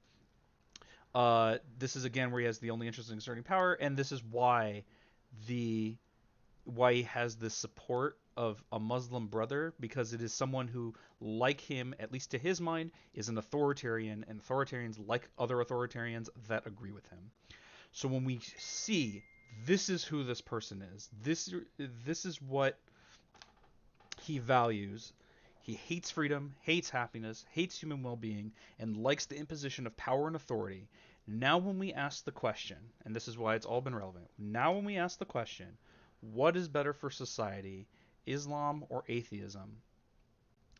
We can't have this conversation, because I know Aron well enough through reputation and from what I've seen of him to know that he would take issue with every value here. And I believe most of us would. If you have an interest in freedom in any regard, I don't just mean like, oh, maybe there are degrees of freedom we disagree with. This guy is opposed to freedom as a concept. He thinks you should be free only to do what is allowed by the authority he wants to command. You should be free only to do what he says God says is permissible. He's opposed to happiness, well-being, and likes authority. If you disagree with these values, you can't make an argument to him. What am I going to say? Oh, no, atheism is better for society because people are happier if they're free? He doesn't like those things. That's bad for him. That makes no difference to him.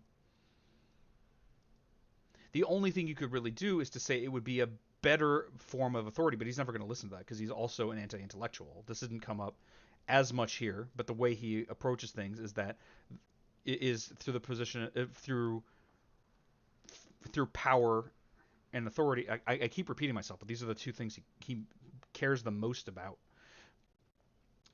And so if it is not an authority he recognizes, and which I believe, I really do think his authority is just him. That's the only one he'll recognize, and because he likes what he is interpretive from Islam, he claims that is Islam. I would be shocked if the majority of Muslims agreed with his positions. I really would. As much as people like to fearmonger about like how much Muslims like terrorism or whatever, it's not true, is my understanding. But even if the worst things that bigots say about Muslims were true, they're still not this bad. And so what do you do? Well, the only conversation you can really have is about values, is to say that these are the things I value. If you value the same things, like freedom, happiness, human well-being, then what Daniel has presented is the opposite of that. He's opposed to it. He hates those things. And so the only correct answer to the question of what's better for society is that atheism is. It has to be. Because it's the only thing that conforms to those values. If you don't, though, if you're like that person who commented that they think the Muslim skeptic is based, I can't argue with you. And I'll be honest, I'm not railing against that comment. I think I'm actually very happy that someone commented that before I talked about this guy, so I could put it in context. I'm never going to convince that guy, and I'm not going to really try to, because if this is what he believes in, the only thing I could really do is try to get at why he likes these ideas and convince him that the opposite of these values are how he gets there. But if the reason why you like power and authority is because you want to like oppress women, for example, I'm never going to be able to convince you that hating authority is going to give you a better ability to oppress women, nor do I want to. And so this is how we get to a situation like this, where I think we have actually ventured into irresponsible platforming. By having a topic that is about anything other than our values, we can't talk about these things without being off topic or without derailing or without presenting like an ad hominem. Instead, you have, and on top of all of that, you give a platform to someone whose views are this vile to spout nonsense for 15 minutes unchallenged. And then when he is challenged, you can't challenge what matters. And you can't really challenge what matters in a meaningful way. Arguing values is not super relevant. And so this is where we get back to. I'm going to get rid of these notepads now that we don't need them anymore. This is where we get back to the concept of primary value and value criterion. Conversations like this often function on value criterion. What is the thing that we're trying to do? A value criterion is often an actionable concept. So something like maximizing human freedom, because I think human well-being is good. But he doesn't like human well-being. He likes authority. He likes domination and oppression, as long as he's the oppressor. So maximizing human freedom, you can't argue it doesn't work. We can't talk on that axis. It's just not relevant to the conversation with someone like this. Instead, what we have to talk about are these values. The only thing that's relevant. And people, when these things come up, there's a debate that I can think of between Vosh and Jesus is Lord. I believe also on Modern Day Debate, where it feels like a digression when Vosh derails the whole conversation to talk about Jill's values. He goes by Jill as well, Jil.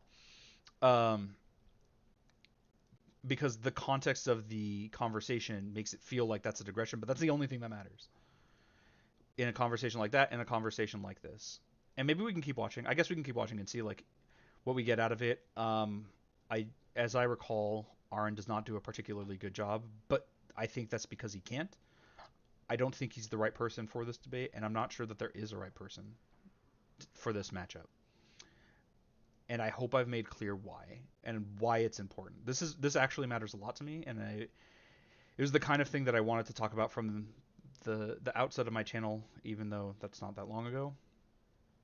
And I hope anyone watching can see why it's valuable, why it's important.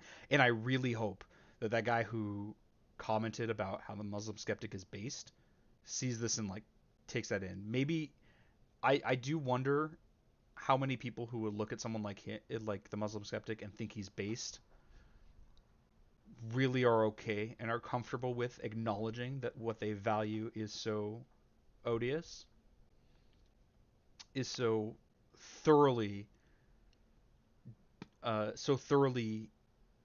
antithetical to the values that most people think they hold and most people want to hold just based on the society in which we live. I wonder if they're comfortable with that, and I'm very curious what he thinks about this. I also, and this has been nagging me since the beginning, this is much less important, but I really hate referring to Daniel as the Muslim skeptic.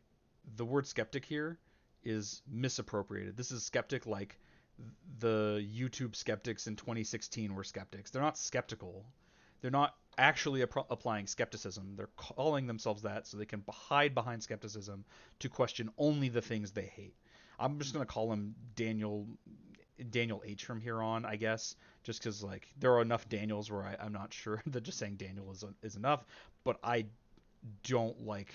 I feel like it's giving credence to him where it's not deserved to call him the Muslim skeptic, and I hope at this point I have justified why he does not deserve that credit and why it's justifiable to take such issue with not just his views, but him as a person and the platforming of his ideas.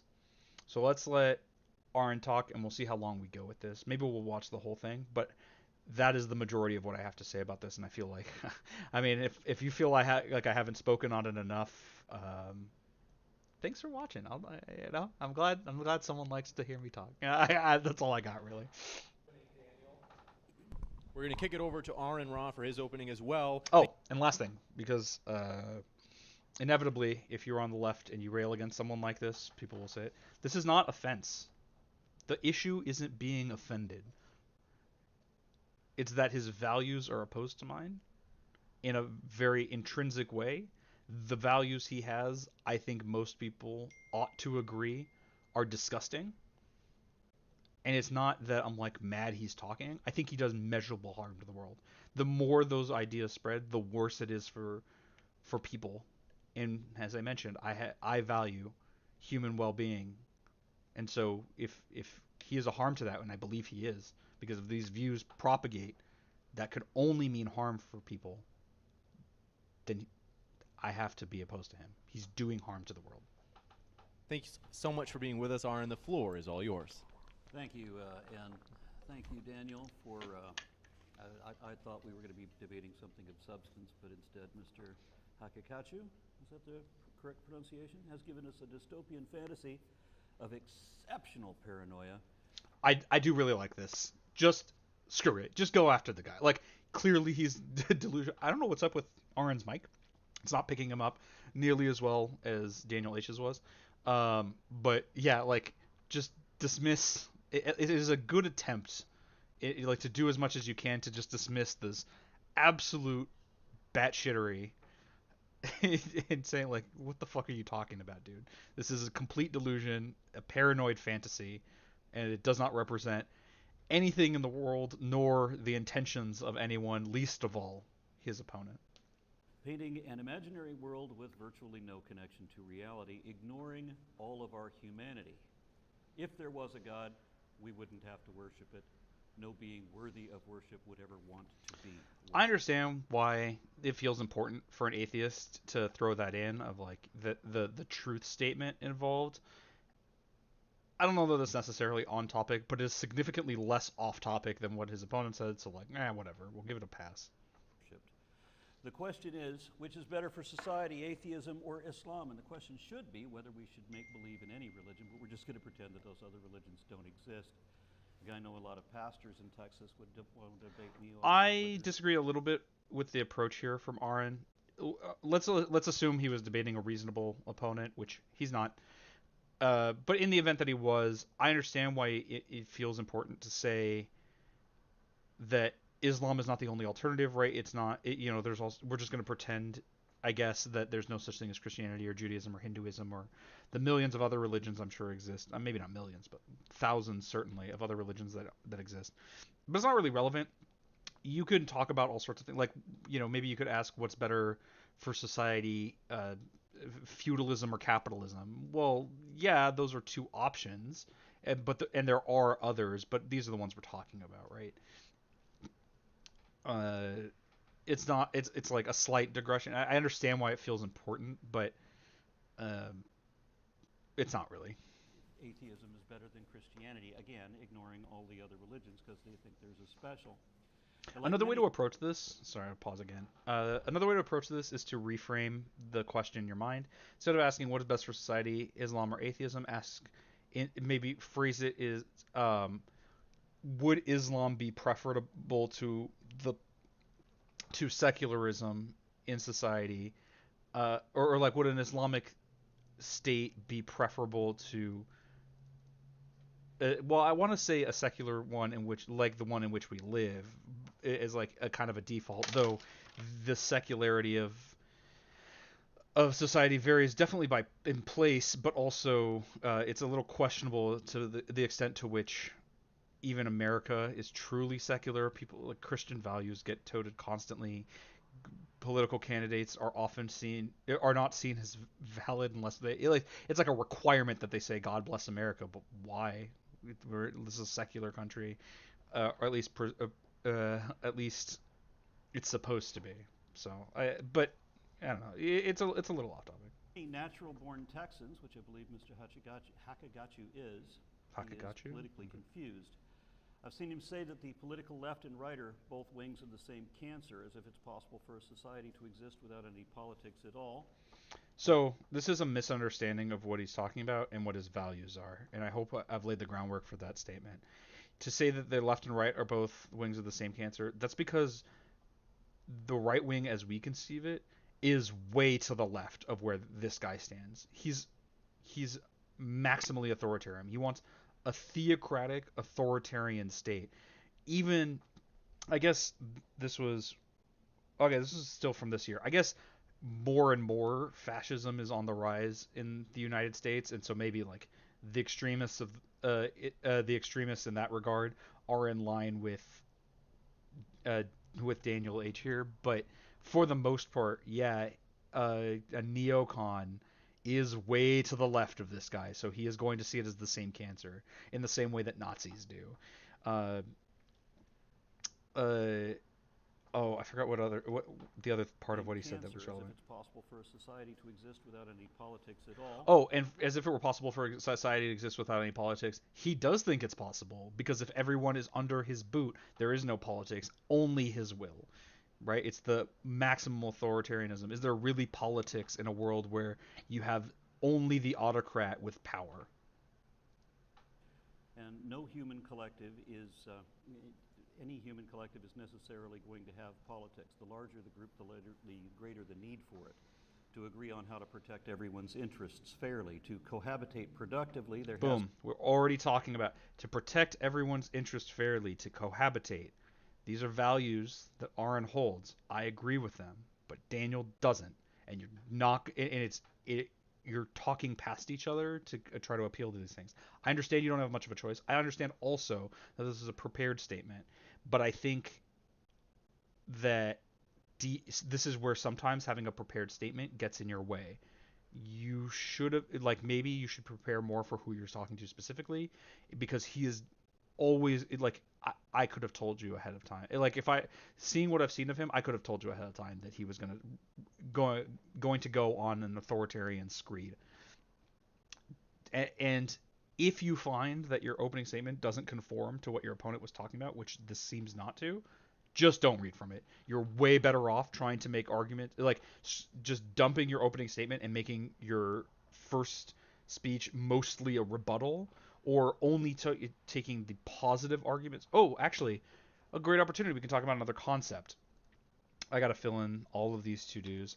I don't know why I gave myself homework, um, but uh, offense and defense in debate. Uh, and for an offense would be an argument that supports your position, and whereas defense would be an argument that, oh, I had a typo. The autofill actually let me in on a typo. It's a weird benefit that just came up. That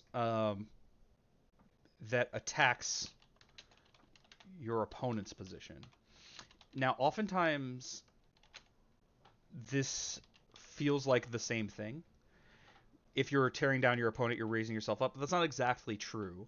If I want to make a positive statement like atheism is better for society, then I would want to support that position. Now, obviously, I like the idea of taking that as a position of mere negation where you don't have to support that. But you can say that, like, atheist values include things like religious freedom, and that is a positive good. And it does not matter who you're arguing against. That positive good can be true, even if you're arguing with a Christian, Muslim, whatever else. They might at best be able to say, I also value this, or I disagree that you actually do value this, or that it would lead to this outcome. But then they're making a defensive statement. They're attacking what you're saying and not making taking a proactive position. In a case like this, where his defensive positions, like the one he's laying out here, doesn't line up because it applies, it it it attempts to it attempts to speak to values that Daniel just does not hold. Maybe you could still make your positive. You could still take your you could still read your offense. You could still lay out the reasons why your position is correct, irrespective of what your opponent would say.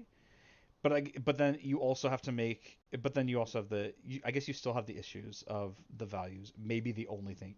Again, the only thing that you could really talk about of relevance is values. But you can't. You shouldn't. This is like the worst possible kind of argument. Well, maybe not the worst possible. This is one of the worst. I guess it'd be the worst correct argument. This in theory is a good argument to make in a debate, where a defense that does not comport to the values your opponent believes in, it should in theory be, it's like form a good argument, but in practice a really bad one. And I think you should just avoid these.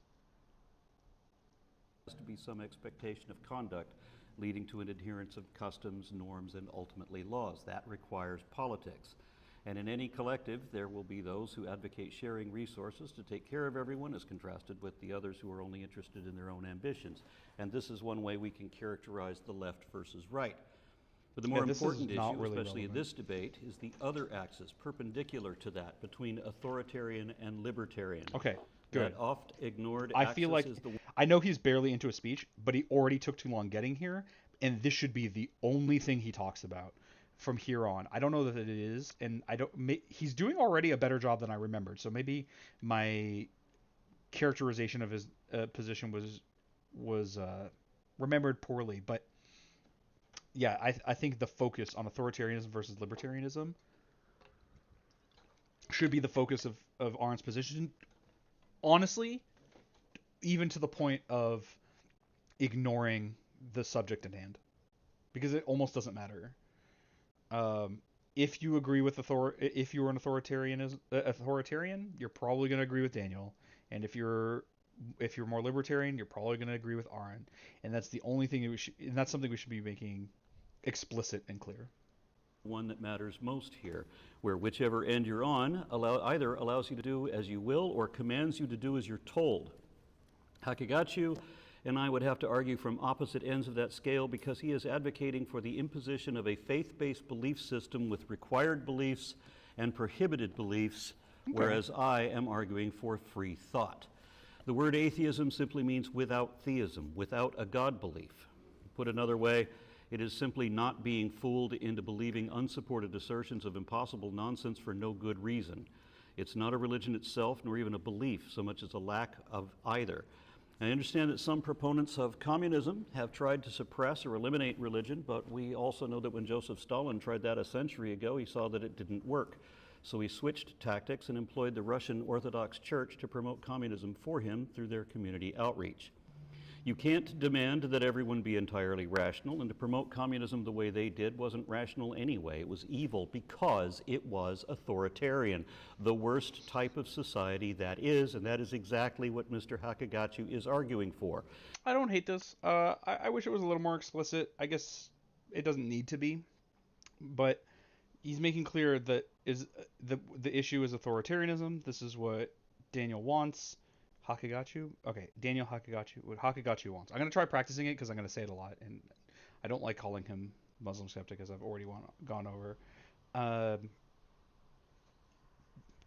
Actually, for what it's worth, this is very off topic, but on the subject of irresponsible platforming, even in the video title, we have Aron Ra, just, as they do most people, just list the name, and a link to Haqiqatjou's YouTube channel.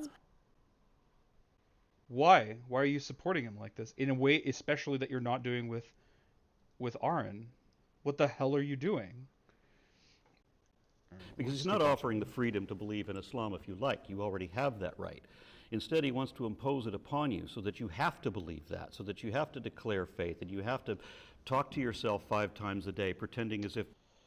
This is where the defense... This would be a defense argument, right? Arguing why your opponent is wrong. This is where it doesn't really line up, because his opponent has been so thoroughly dishonest that he hasn't even said... He barely said anything is what his worldview would be like, what he wants for the world, what he means by Islam, why Islam would be good for society. He barely talked about it because, in a way, he doesn't really care. And like attack now, you're like building a straw man, but that's because you were left with nothing else, right? Instead, you should focus on the values, which you moved on from a little too quickly, I think. Why? Make it clear what Haqiqatjou values, and you could even mention that, and I think you should draw attention to the fact that he didn't say basically anything about what would make an Islamic society good as he views it, or what the components of that would be. I would even go so far as to say it's because he does not want to admit to what he would actually want for the world, because even he knows that the general audience that he's going to speak to would find it just absolutely disgusting. I'm running out of words. I'm running out of synonyms for vile, disgusting, odious. How just absolutely awful it would be. God can hear you, and you have to do that in full prostration where everyone can see you, So now because he's Islam defaulting is to other the forms, religion to George. like other people's versions of Islamic totalitarianism, which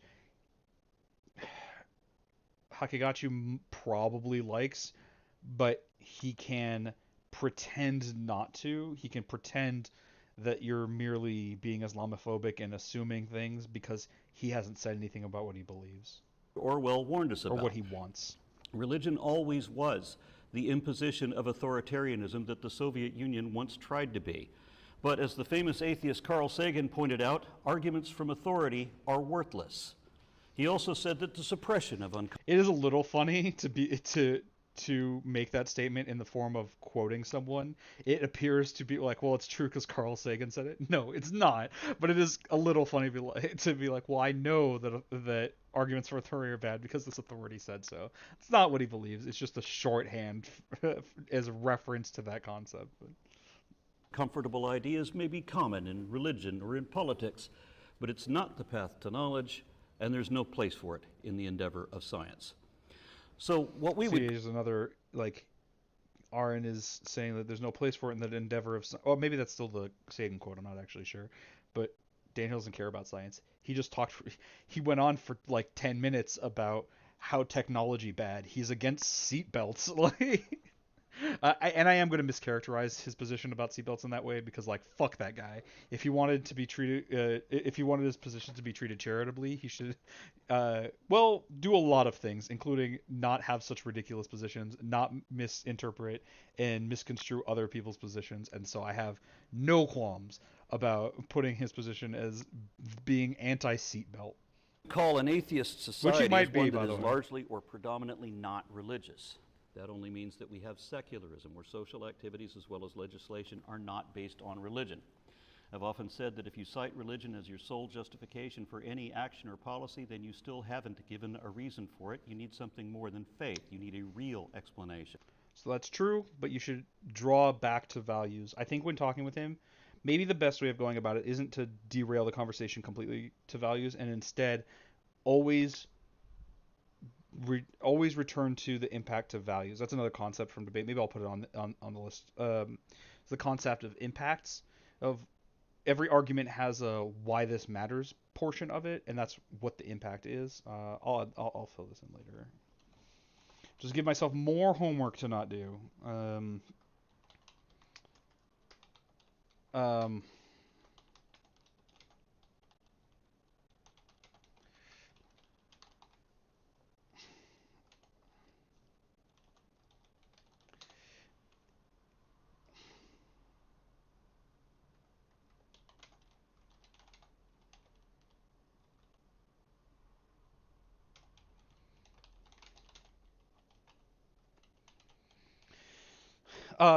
Yeah, this impact should always be in some way related to values, even if they're implied. The thing that we would say in competitive debate is like the joke impact would be like, therefore dead babies in nuclear war. It's drawing it back to something that matters to somebody. The implied value is that dead babies are bad and nuclear war is bad, which I would agree with, and there are reasons for that. But I think he needs to draw more explicitly back to these values of, and this, what did he say most recently? Because Then you still haven't given a reason. you still haven't given a reason for what he's right. If you're citing a religious justification, you still haven't given any actual reason. However, if we recall, Daniel doesn't like reason. He implied that very briefly, and it wasn't a huge part of his position. But the authoritarian doesn't like arguments or reason or rationale. They like only their own authority, their will, irrespective of whether they're right or wrong. They make it right, and I think it's important. So maybe the best way of approaching these things is make an argument like that, and then explicitly draw it back. If you are not so authoritarian that you just think your will is true and you believe in any regard in reason, then this matters. And then draw back that he doesn't, or make him argue on terms either make him argue in the terms of your values in actuality, or let him or make him or the alternative he would have would be to stand clearly by the things that he values, which would be most likely repugnant to anyone who doesn't already agree with him. He couldn't convince anyone that way. He would have to instead simply present himself for whatever response he is given, as opposed to trying to trick people into agreeing with his position. For it, you need something more than faith. You need a real explanation. So what makes a good society? Most explanations I've seen yet list what we would call left-wing policies, and I think they're correct, but let's be objective, staying out of politics for a moment to deal with this particular question. Let's look at something more mainstream.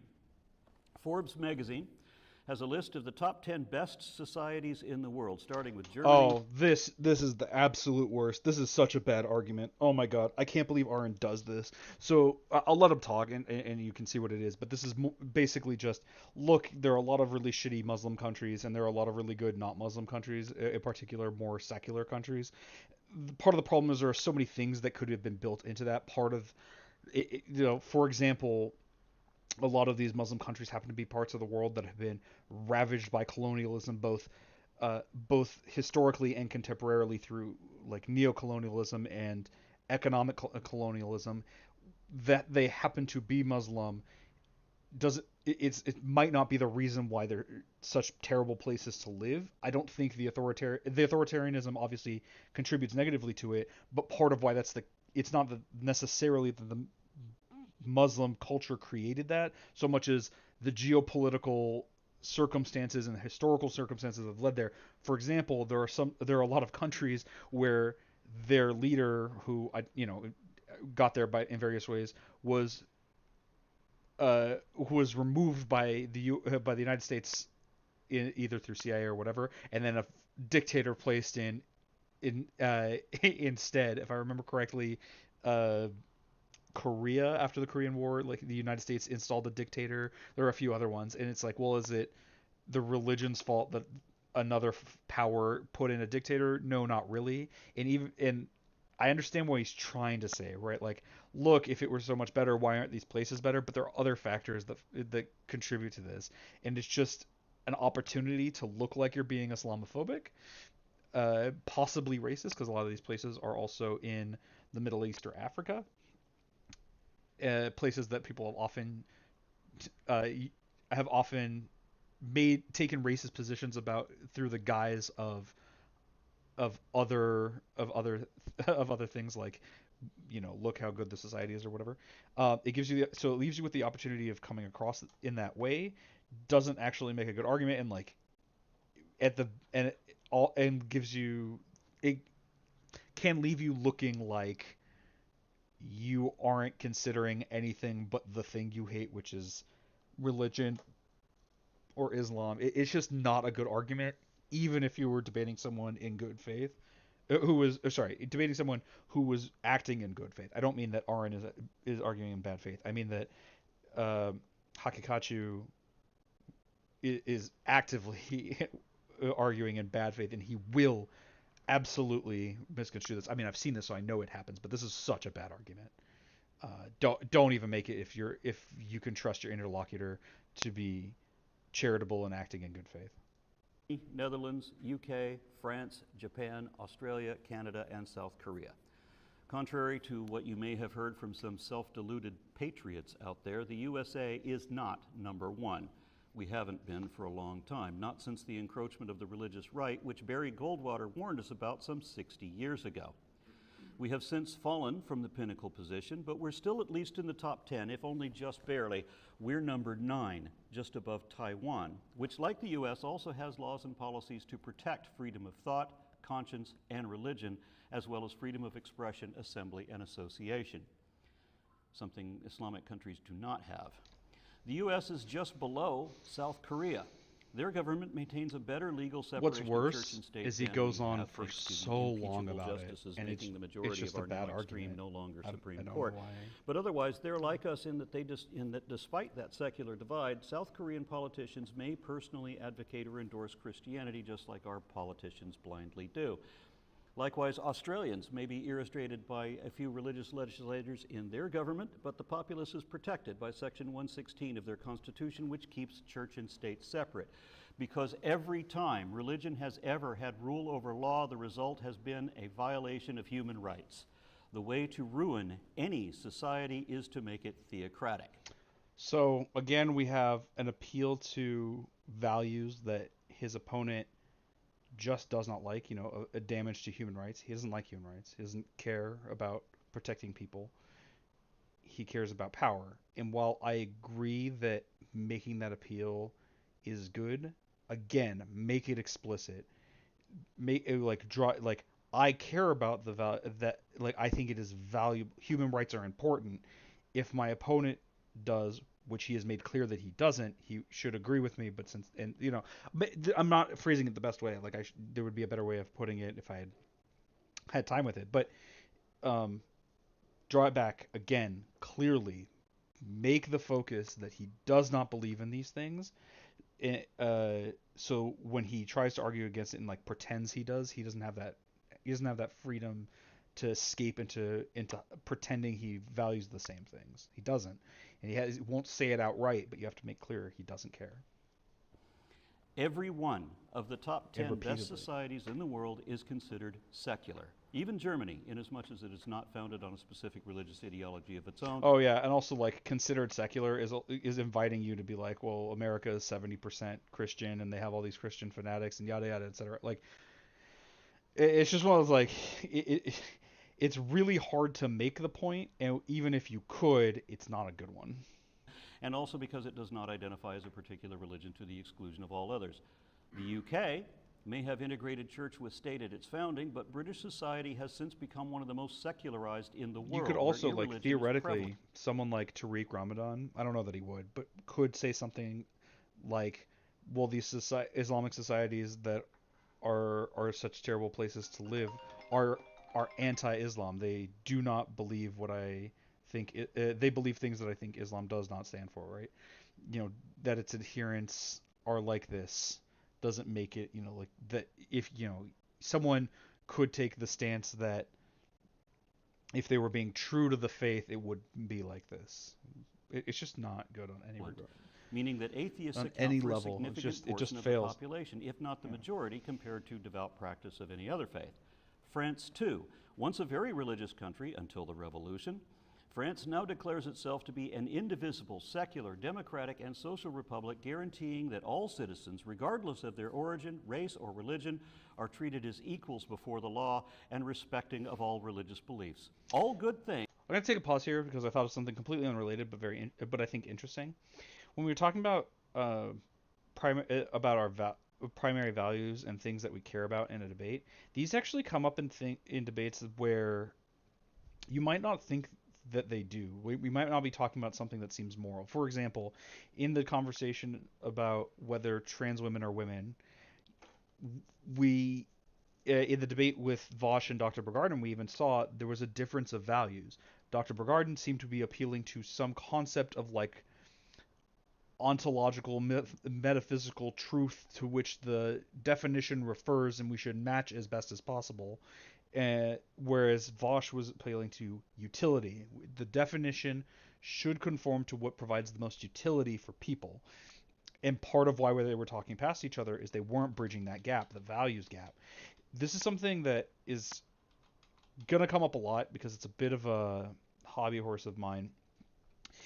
As I understand it, and the last I checked in on this was a few years ago, so it might have changed since, and it might have been conveyed to me inaccurately even then, is that in competitive debate, or at least in Lincoln Douglas debate, which is what I used to do, where you have a primary value and a value criterion, primary value has actually been done away with. That's what I've been told, is that you use only a value criterion and you presume shared values.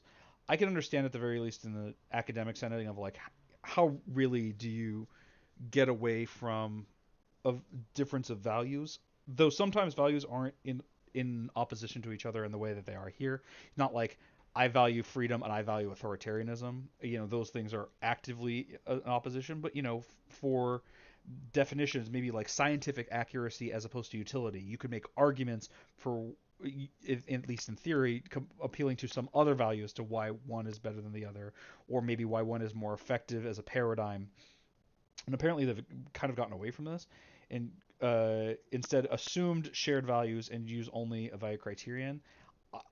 I hope we're seeing why, at the very least in actual debates between people in the world, even though this is, again, this is on a stage. I'm not saying this is happening between, but like there are people who have different values, and you have to know how to identify that, how to address it, and it's just something. It's something extremely important that we shouldn't just skip past. We can't assume that everyone has the same values, because then you get people like Haqiqatjou who don't.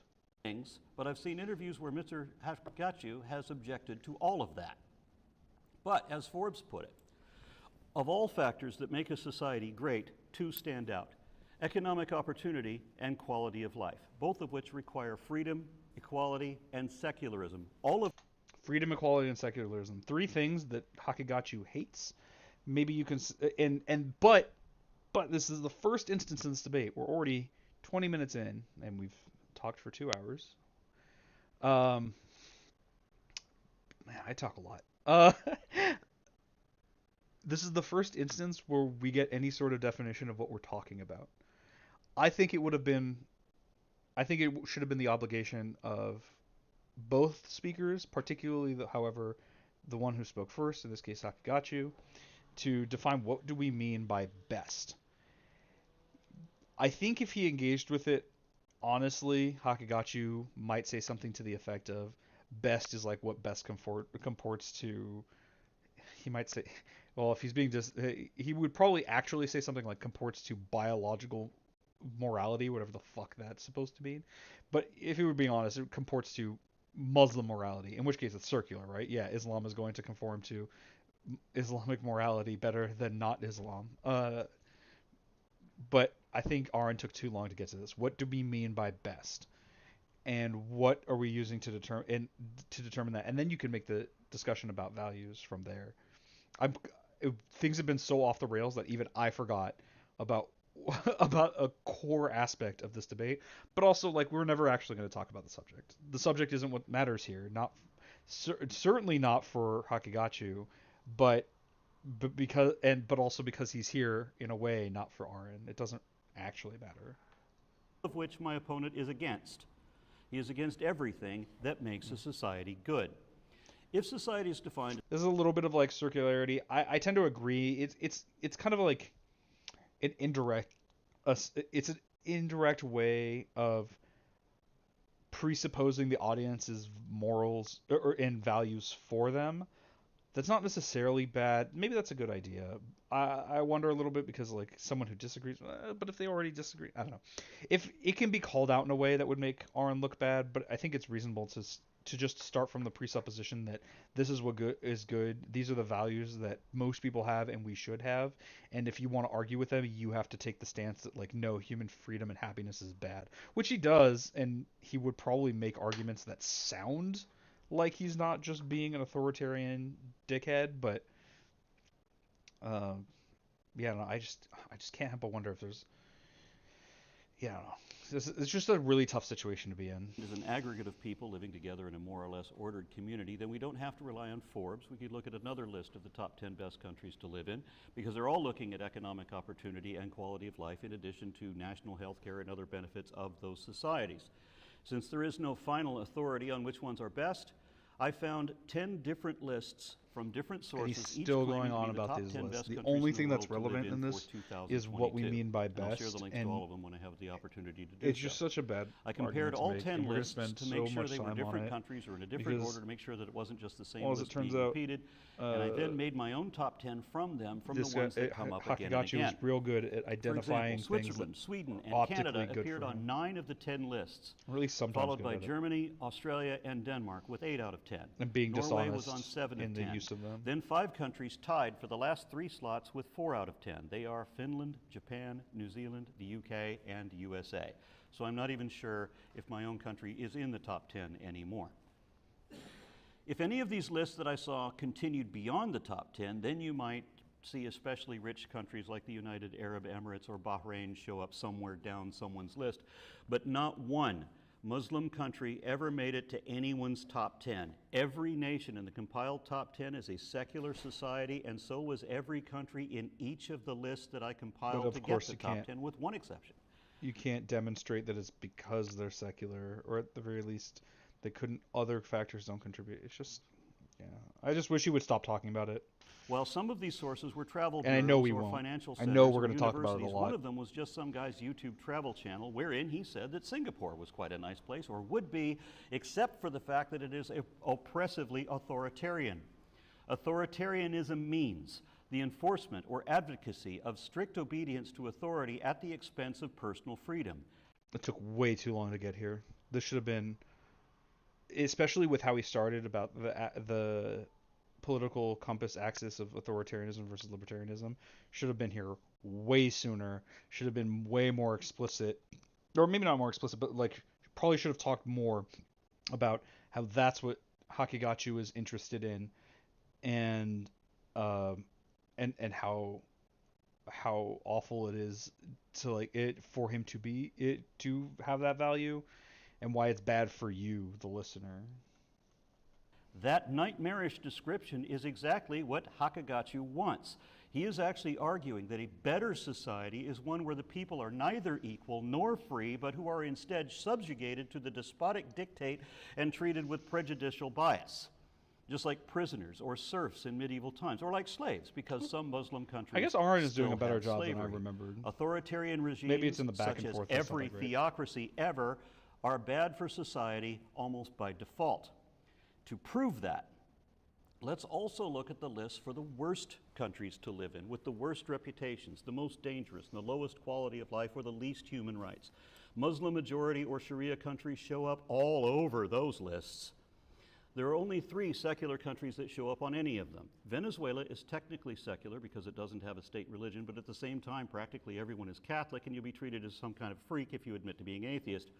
Russia is on the list of countries with the worst reputations, obviously, and Ukraine is on the list for the most dangerous, but that's only because it's 2022 and they're at war with Russia.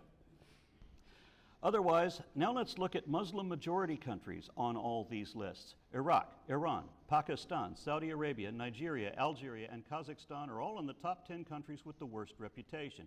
Niger, Chad, Mali, Burkina Faso, Sierra Leone, and Eritrea are all in the top 10 worst countries to live in. Iran, Bangladesh, Pakistan, Algeria, Libya, Nigeria, and Syria.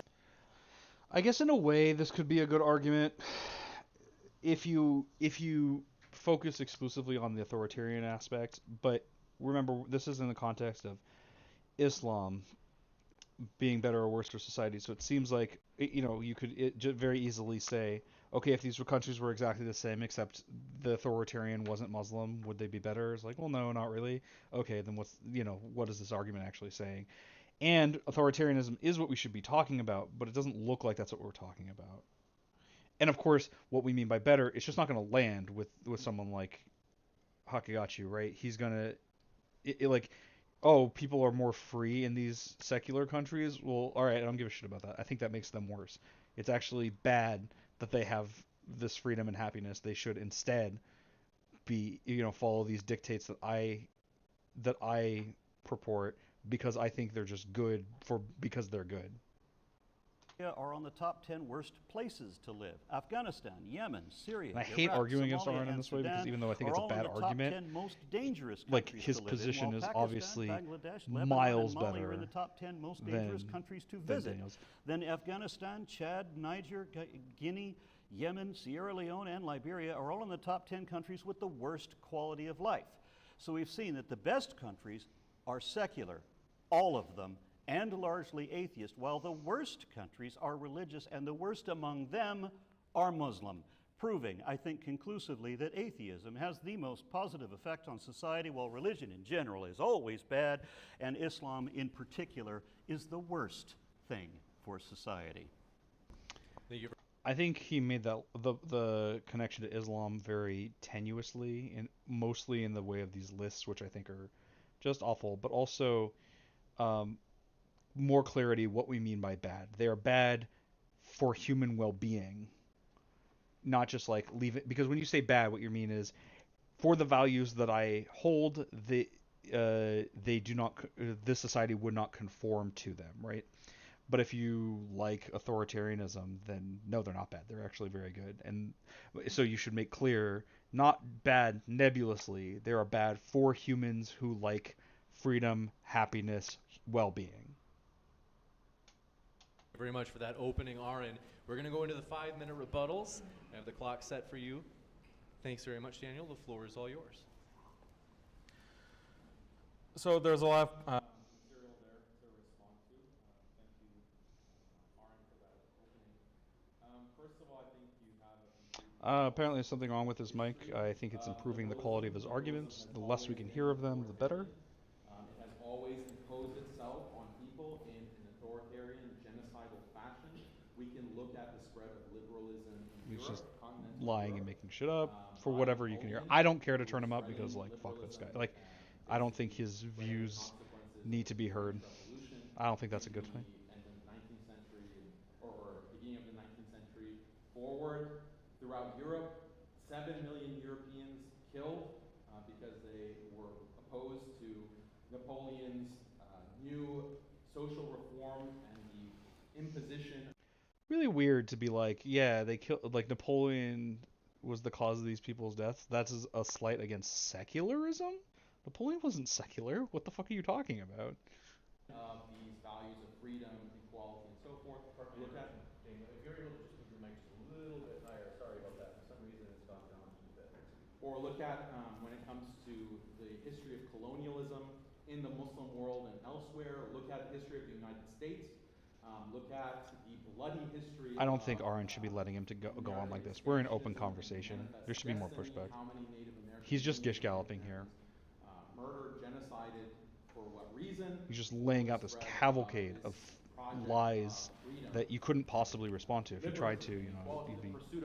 Yeah, this doesn't work. You should be interjecting. Muslim world in the subcontinent, within North Africa, and literally there is no freedom of expression in these colonial territories. Why?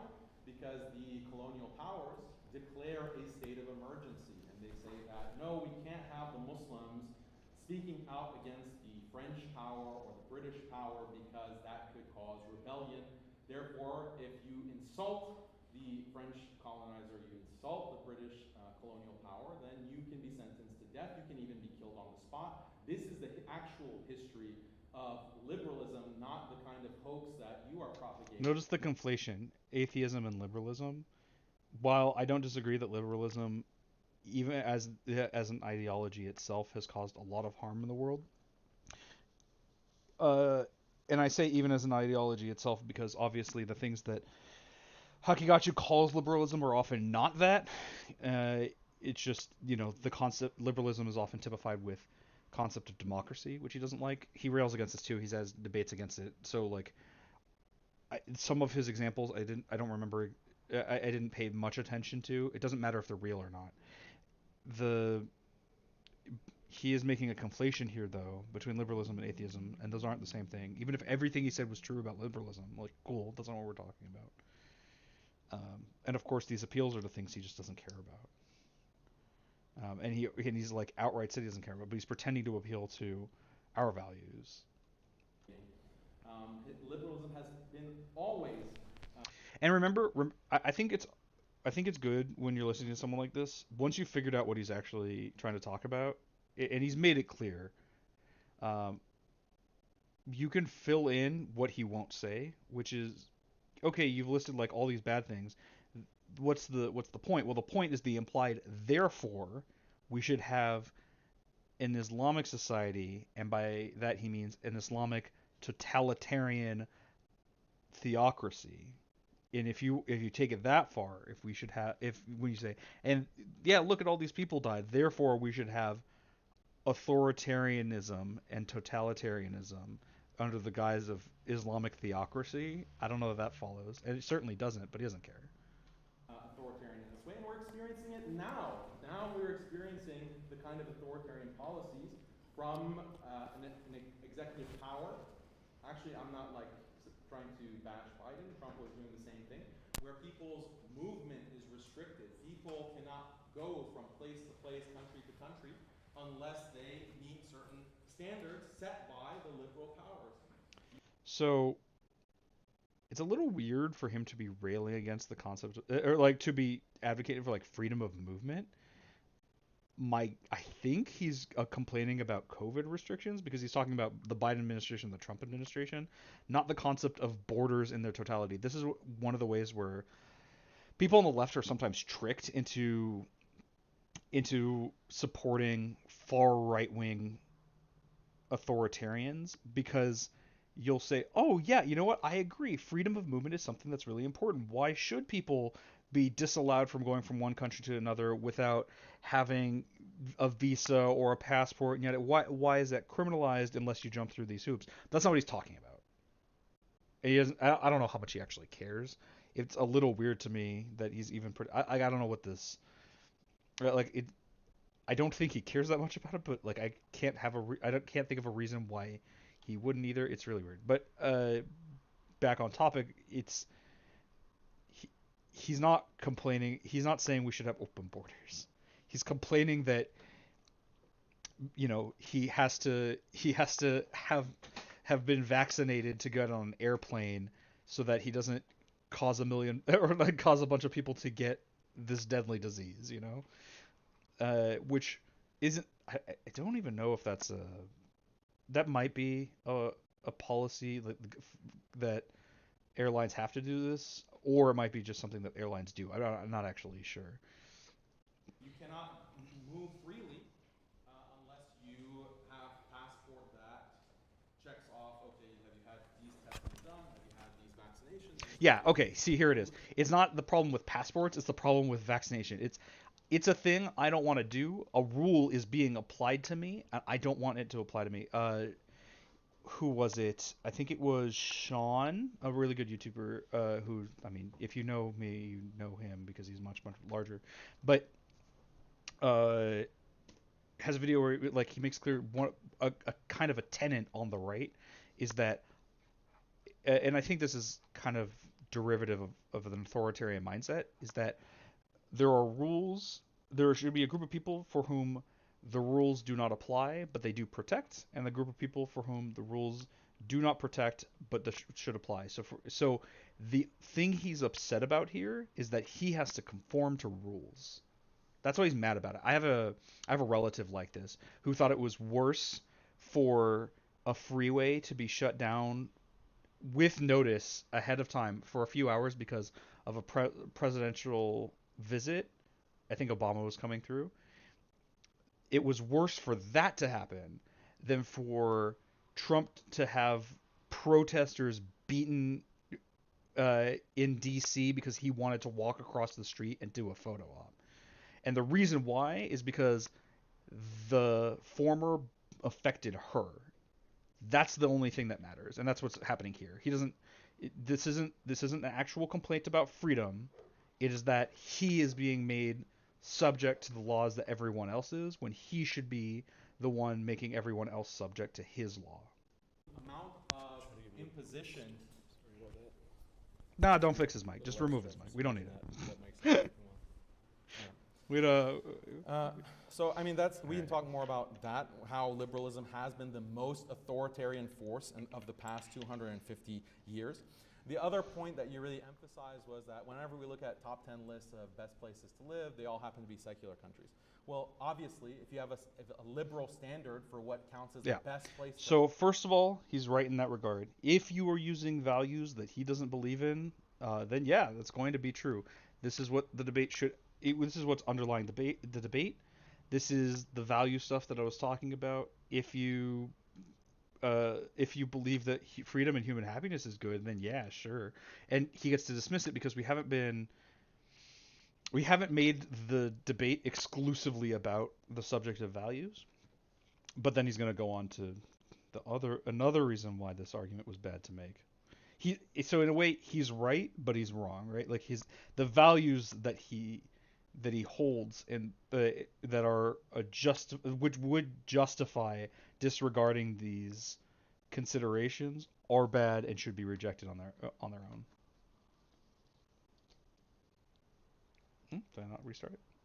Oh, because I clicked off. To live, then yeah, liberal countries, secular countries are going to come out on top. That's a tautology. That's a circular That's not what tautology argument. means. Let's look at the countries that are going to preserve marriage, the countries that are going to preserve family. By preserve marriage, he does, like, we can ask what that means. He doesn't like the idea of divorce. The countries that are going to ensure that you can live a happy, fulfilled human life. What are the countries By happy, fulfilled human life, what he means is this should make you happy, and if it doesn't, fuck you. Right? Like, it's not, because oftentimes happiness looks different to different people, but he can't consider that. Like, he's already railed against not having children if you don't want to. Well, if I'm less happy having children than not, then clearly your view of the world doesn't make me more happy. This is a pretense at appealing to values he doesn't actually hold. And it's really difficult to argue with something like this. How do you do you just yell at him that he doesn't actually believe this thing? He doesn't, but he wouldn't admit to it. When you have someone as thoroughly dishonest as him, I start to think that maybe there isn't a way to platform him responsibly. But then I also wonder about, like, well, couldn't there be ways to take it down? I don't know, maybe, but I don't know. To me, it feels like he is dishonest enough where you can't. Anyone who would agree with him is unlikely to be swayed, but whereas there is a possibility of people being swayed, or at least being tricked into believing and supporting him. That come out on top with those standards, and they're not going to be liberal or secular countries, because all kinds of stats that we can talk about, how the marriage rate is collapsing, fertility rates are collapsing, people... Notice the presumption that those things are bad. This is built in a little bit to, like, women as an underclass. For whatever reason, maybe because authoritarians don't see people as people, they see them as objects. For him, it seems like, and for a lot of authoritarians, women are objects for the purpose of creating children. They are broodmares. That is their one thing. If they are not doing that while shackled to a man, then there is something wrong with that. But if fertility rates are going down, why is that necessarily bad? We're worldwide above replacement. Even if we weren't, what is the inherent bad thing about not having more people? There's, like, a biological drive in living creatures to procreate, but, like, if people just feel like they don't want to have kids anymore and eventually the species dies out, that's not necessarily a bad thing. I know this sounds like to someone like him, this sounds like atheist, like, absurdity, like, oh, you just want everyone to die. Like, no, it's just like, I value human happiness and freedom, and if that's not something that they want to do, I don't feel the need to make them, even in the extreme. But for him, that people would be failing in their duty, for a woman to, God forbid, not be pumping out babies all the time, that would be absolutely repulsive to him. People are alienated from their families. Every day or every week, there's a story in one of these online outlets that talk about 70-year-olds who are working jobs at McDonald's because they can't retire. They have no. This is a problem with capitalism. This is not solved in the Muslim with. World, you never see a This is not an issue of who has to secularism work versus at McDonald's. Why? Because Islam. he or she has a loving family that can support him or her. In the secular world, in the West, also in certain East Asian countries like Japan, people are literally dying by themselves in their apartments because they have no family checking up on them. They go months at a time without anyone discovering them until the Okay, stench family can be a good of thing. the This is rotting not uniquely corpse Muslim. wafts into their Is this apartment not a building hallways. conversation period? Is this And just it's like such a rebuttal prevalent period? problem that there are even companies. If this is just a rebuttal period, because I'm not exactly sure what the format is for this debate. If this is a rebuttal period, I'm actually like even more upset with the hosts of this debate than I was previously. Bad enough that they platform this guy. Bad enough that again they support him in a way they don't do with the other interlocutor or the other people they host on the channel. But to have their normal debate format is openings, then a conversation period, then Q&A. To have openings, then rebuttals gives him another opportunity to speak uncontested, to lie openly uncontested in a way that isn't normally present. And I don't understand how they arrived at this. How do they? I'm trying to see if there's a. No, it doesn't say in the description what the debate format is. But this is different than what they do normally, and it's exclusively to the benefit of the one who would be this dishonest. And I don't understand why. Yeah, it's really weird that there are so many factors that the organizers set up to be to maximize Haqiqatjou's ability to proselytize and lie about his abhorrent positions. Abhorrent, that's a new one. That are dedicated Thought of just another to this synonym. issue of cleaning out rotten corpses from apartments. And it's something that is so common, even in my extended family, this has happened. Like someone has died and no one... That's really interesting. Even in your extended family, this has happened. So it seems like Islam isn't a safeguard against this. They were your family. What'd you do, man? Why didn't you go check up on them? Isn't that you're failing as like to do the thing you were talking about? You were complaining that these people didn't have family checking in on them in your extended family. Why didn't you do this? Why didn't your relatives do this? Maybe the problem isn't with the religion or the lack thereof.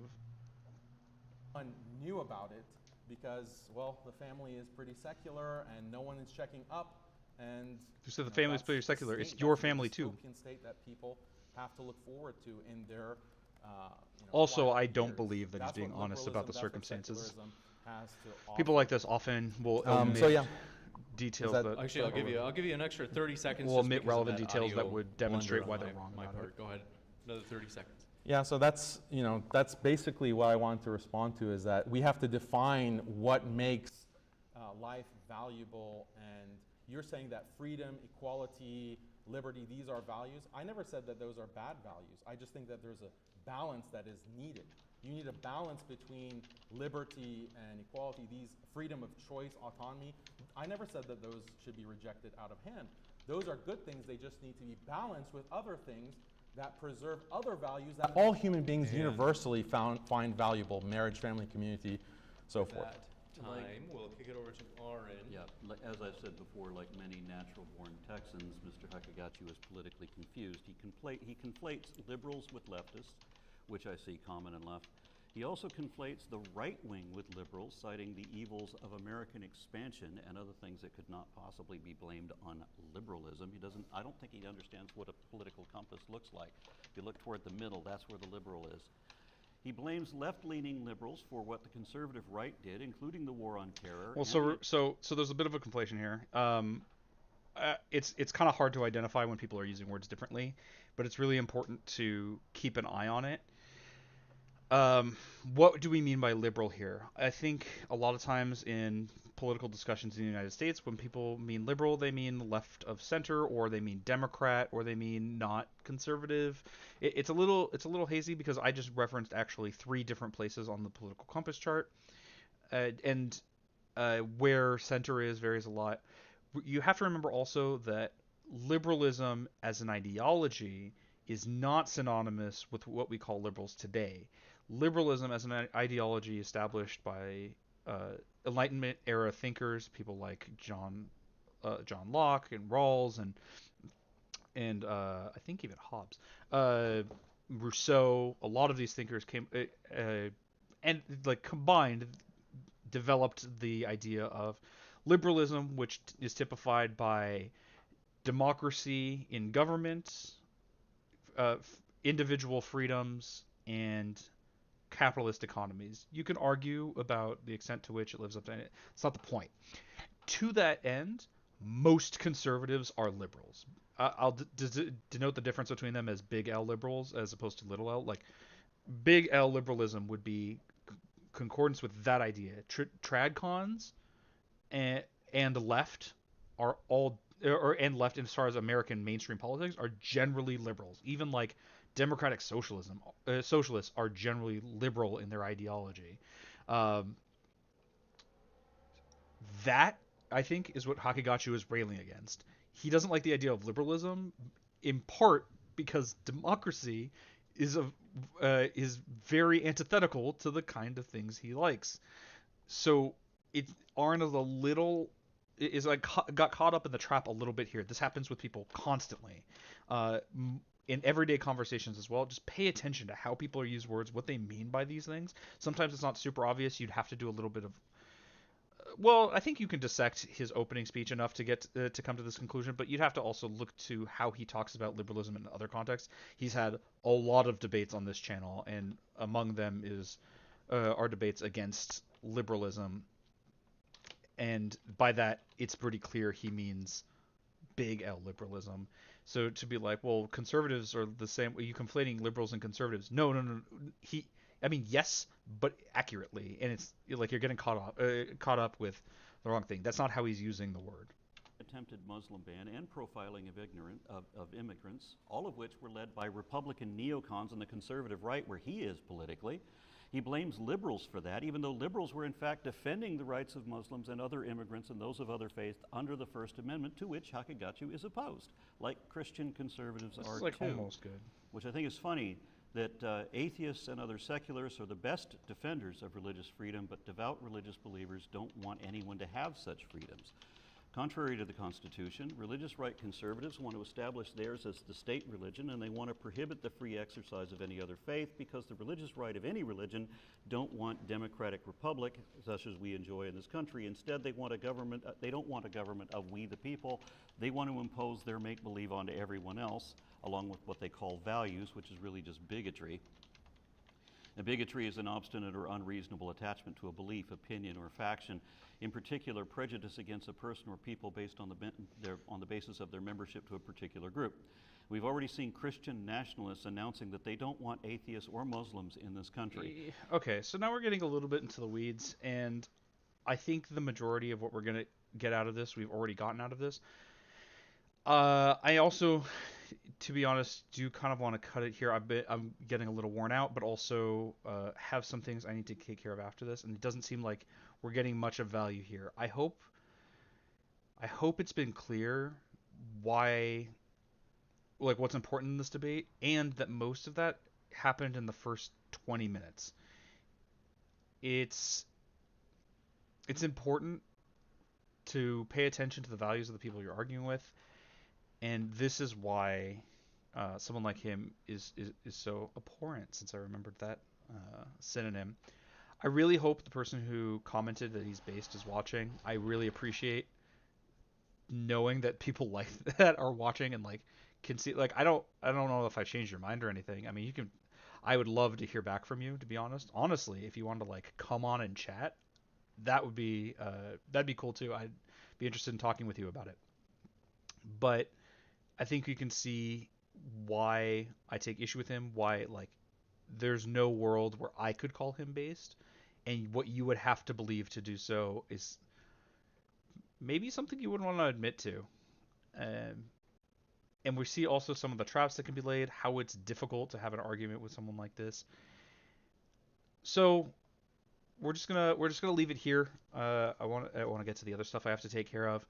Thanks so much for watching, everyone. If there are any suggestions of things I can go over in the future, always happy to hear. If someone wants to talk to me about the things we've gone over, maybe you can shoot me an email at earnestengagement@gmail.com, and we can move from there. I'm very interested in having conversations about things like this because I think it matters, and I'm curious curious how people defend something like this. Now I know I'm venturing into the possibility of dishonest platforming, so I do have, or not, irresponsible platforming rather. So I do have conditions for talking to someone who would defend Haqiqatjou, but we'll cross those bridges as we get to it. I'm mostly just rambling because I don't want to. I don't want to stop so out of the blue. So I think this was really important. I'm really glad I went over this and that we talked so much about the values issue. I'll try to remember the homework I'm supposed to do. As far as the concept thing, I mean, it's just something I saddled myself with. I don't know if anyone would be interested in having access to that document so they could, reference it for, for whatever reason. So thanks so much for watching, and I'll see everyone tomorrow. Have a good one.